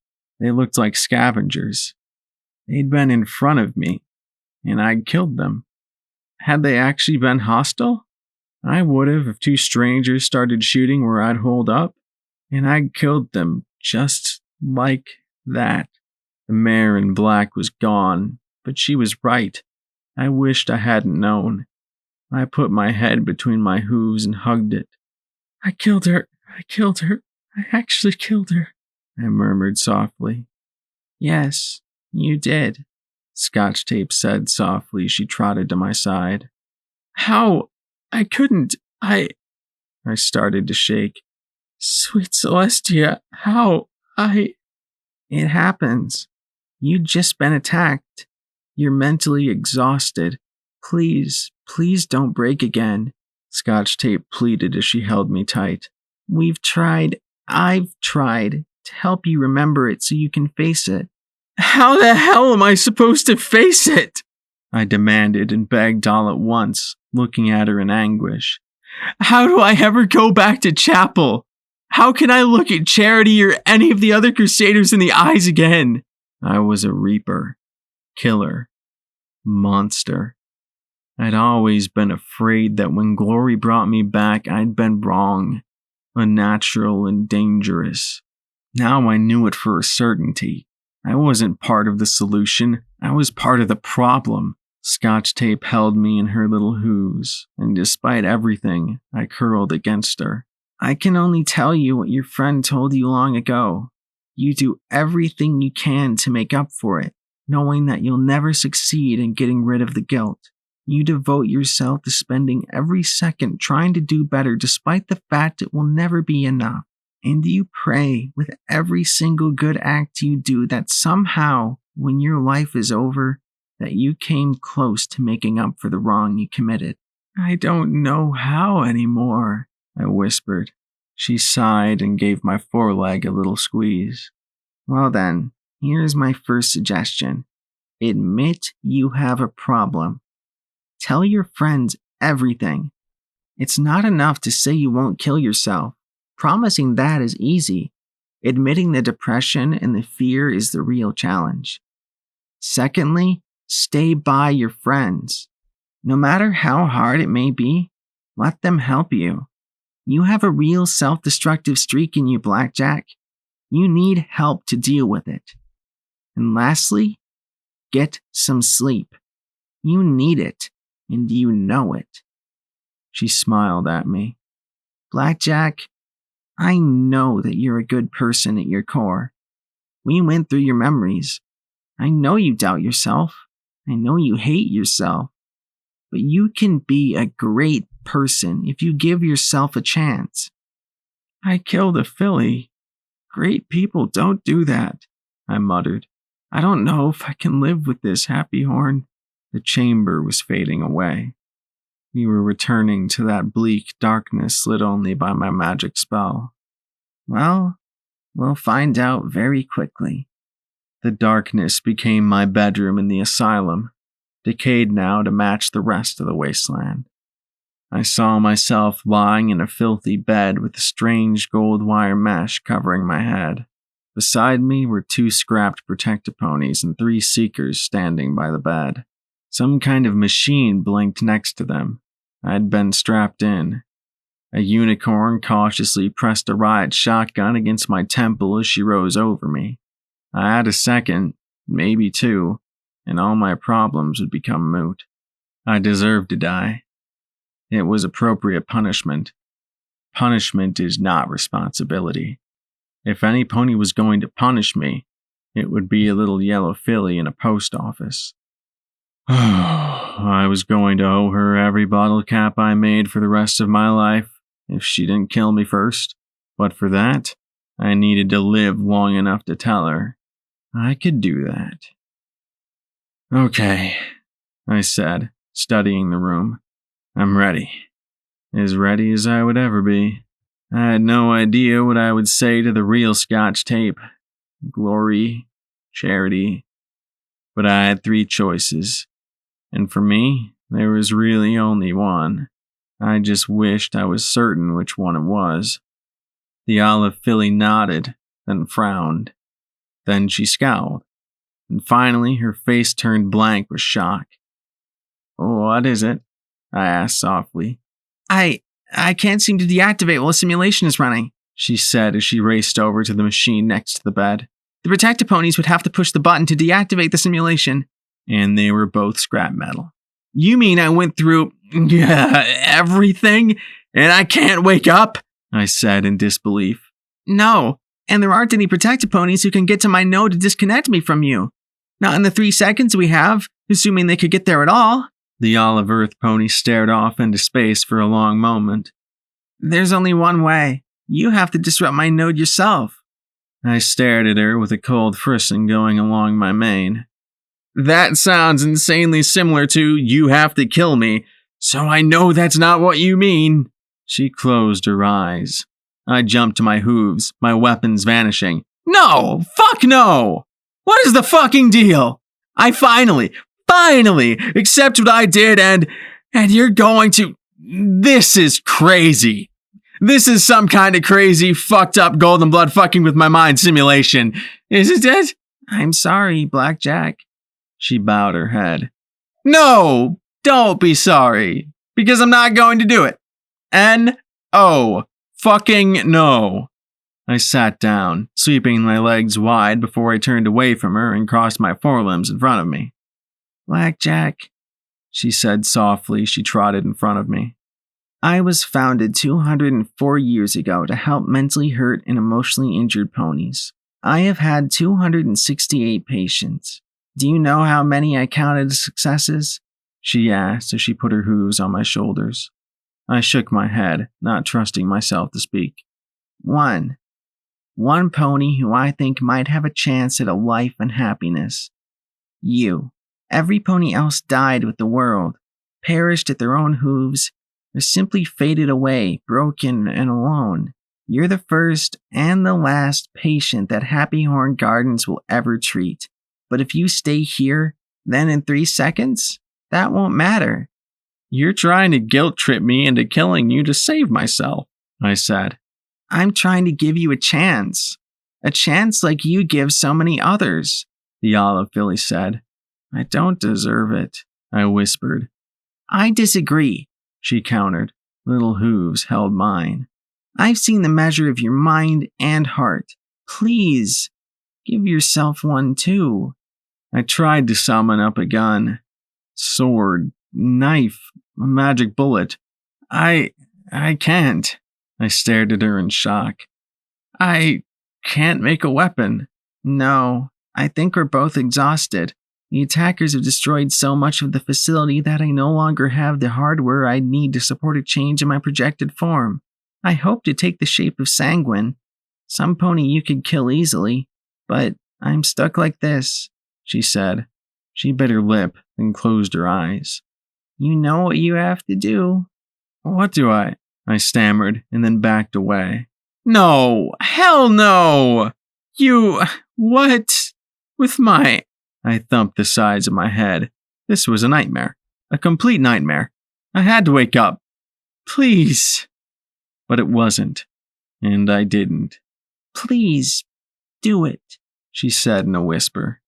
I didn't trust myself to speak. I tried so hard to summon a weapon. Something to make it quick and clean. But I had a way.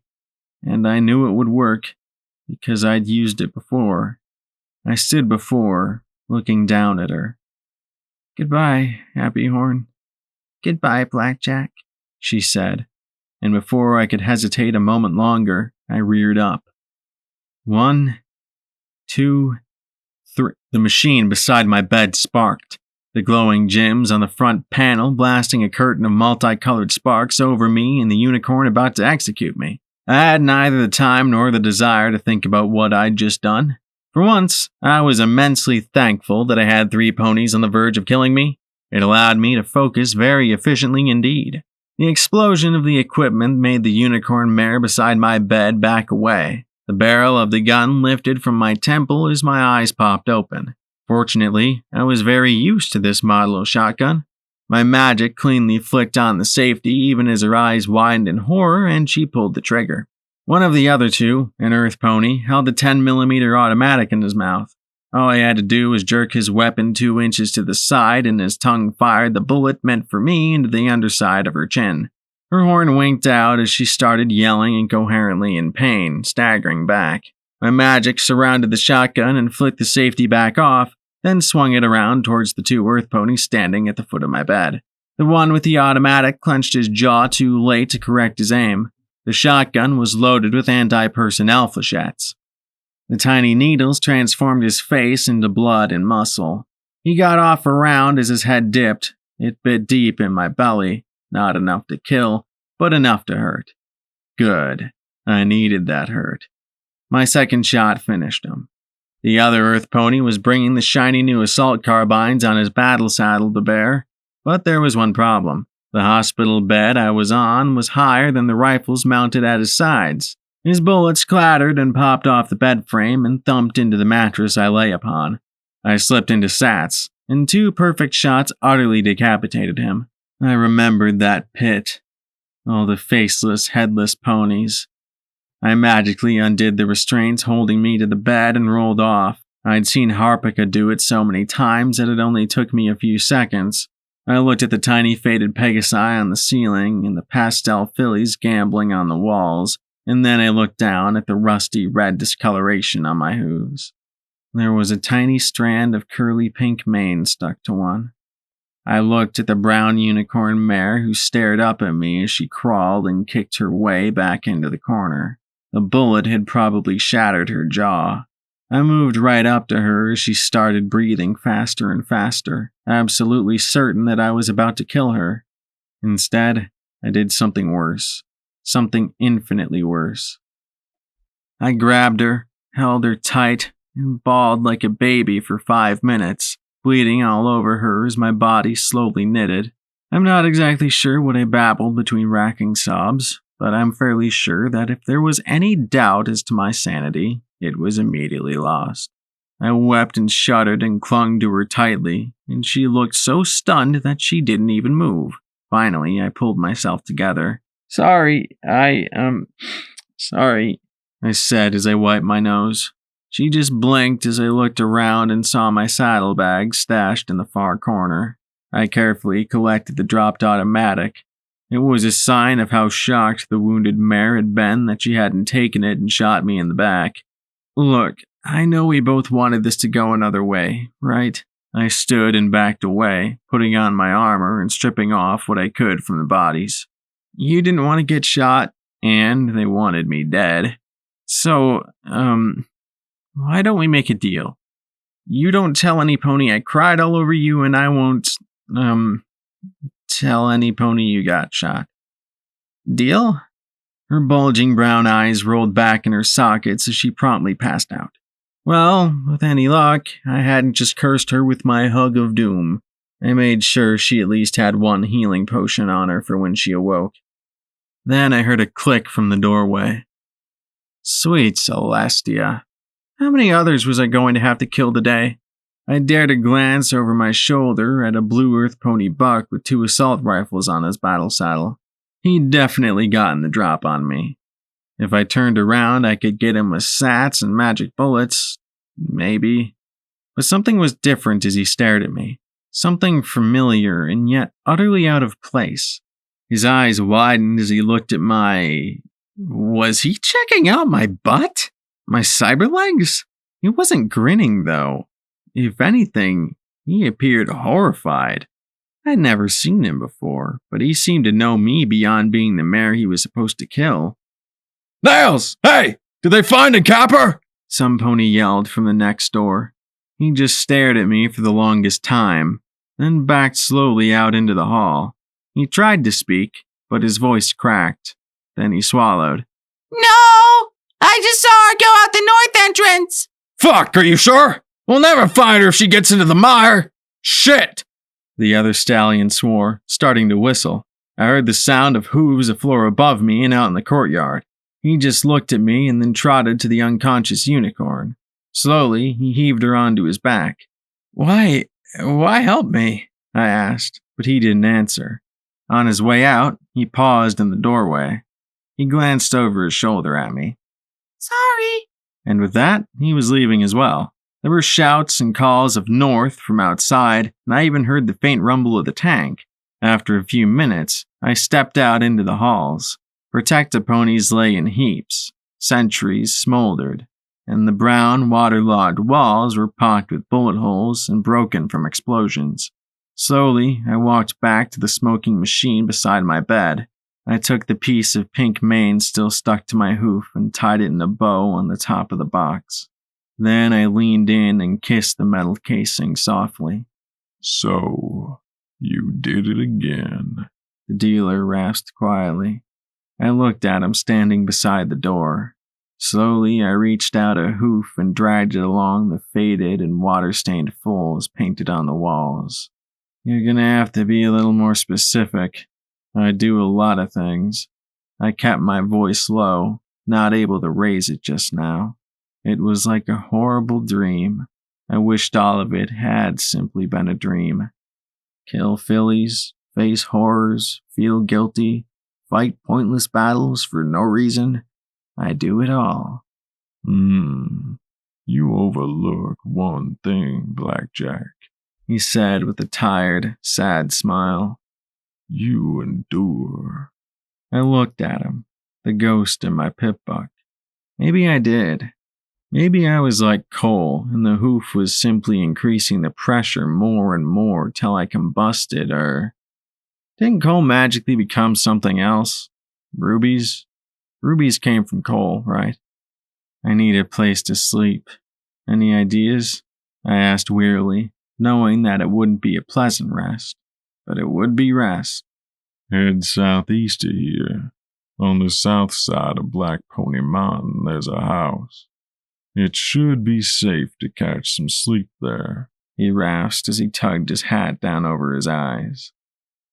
After that, Hightower, or are you going to take my advice and leave? Go find a life at 10 Pony? Help little Pip deal with her monsters. Get the fuck out of the hoof. I looked at the scorched machine and that little bit of pink. Really, it was a smart thing to do. I knew it. Anyone that lived in the hoof knew it. But, come on, dealer. You know I'm not smart enough to do that, I said with a tired smile of my own, resting my head against the wall a moment. A bit of gratitude for a place of healing that had helped. I'd made a horrible mistake, but once more I dodged my own self-destructive urges. I had a problem. One every bit as horrible as the addiction P21 had fought, but he'd faced his nightmares. How could I do any less? The walkout was a bit surreal. Most of the bodies had been stripped by their fellows, wasteland looting instinct, I supposed. Still, I found some more ammo for my guns. I stood at the intact fountain by the entrance and washed my hooves of the blood, though they'd probably always be stained. I'd never be able to pretend otherwise. I looked around the blasted halls. I expected to wake up, meet with Sanguine, and listen to a talk about how I had regressed, followed by an exploration of my interesting dichotomy. I half wanted to step into the courtyard just to make certain there was no concert planned, but there was nothing here. The dream was over. I was awake. I was back. I guess happiness should be far too much to expect, and more than I deserved. As I walked out of the asylum, I looked north at the distant lights of the Seekers as they went off in the wrong direction. Slowly, I trotted south towards the parking lot. The large and stately building that had been my home for the last few weeks of a dream had been almost completely demolished. Almost nothing of the roof remained, and one whole end had been collapsed completely. I passed by a plaque.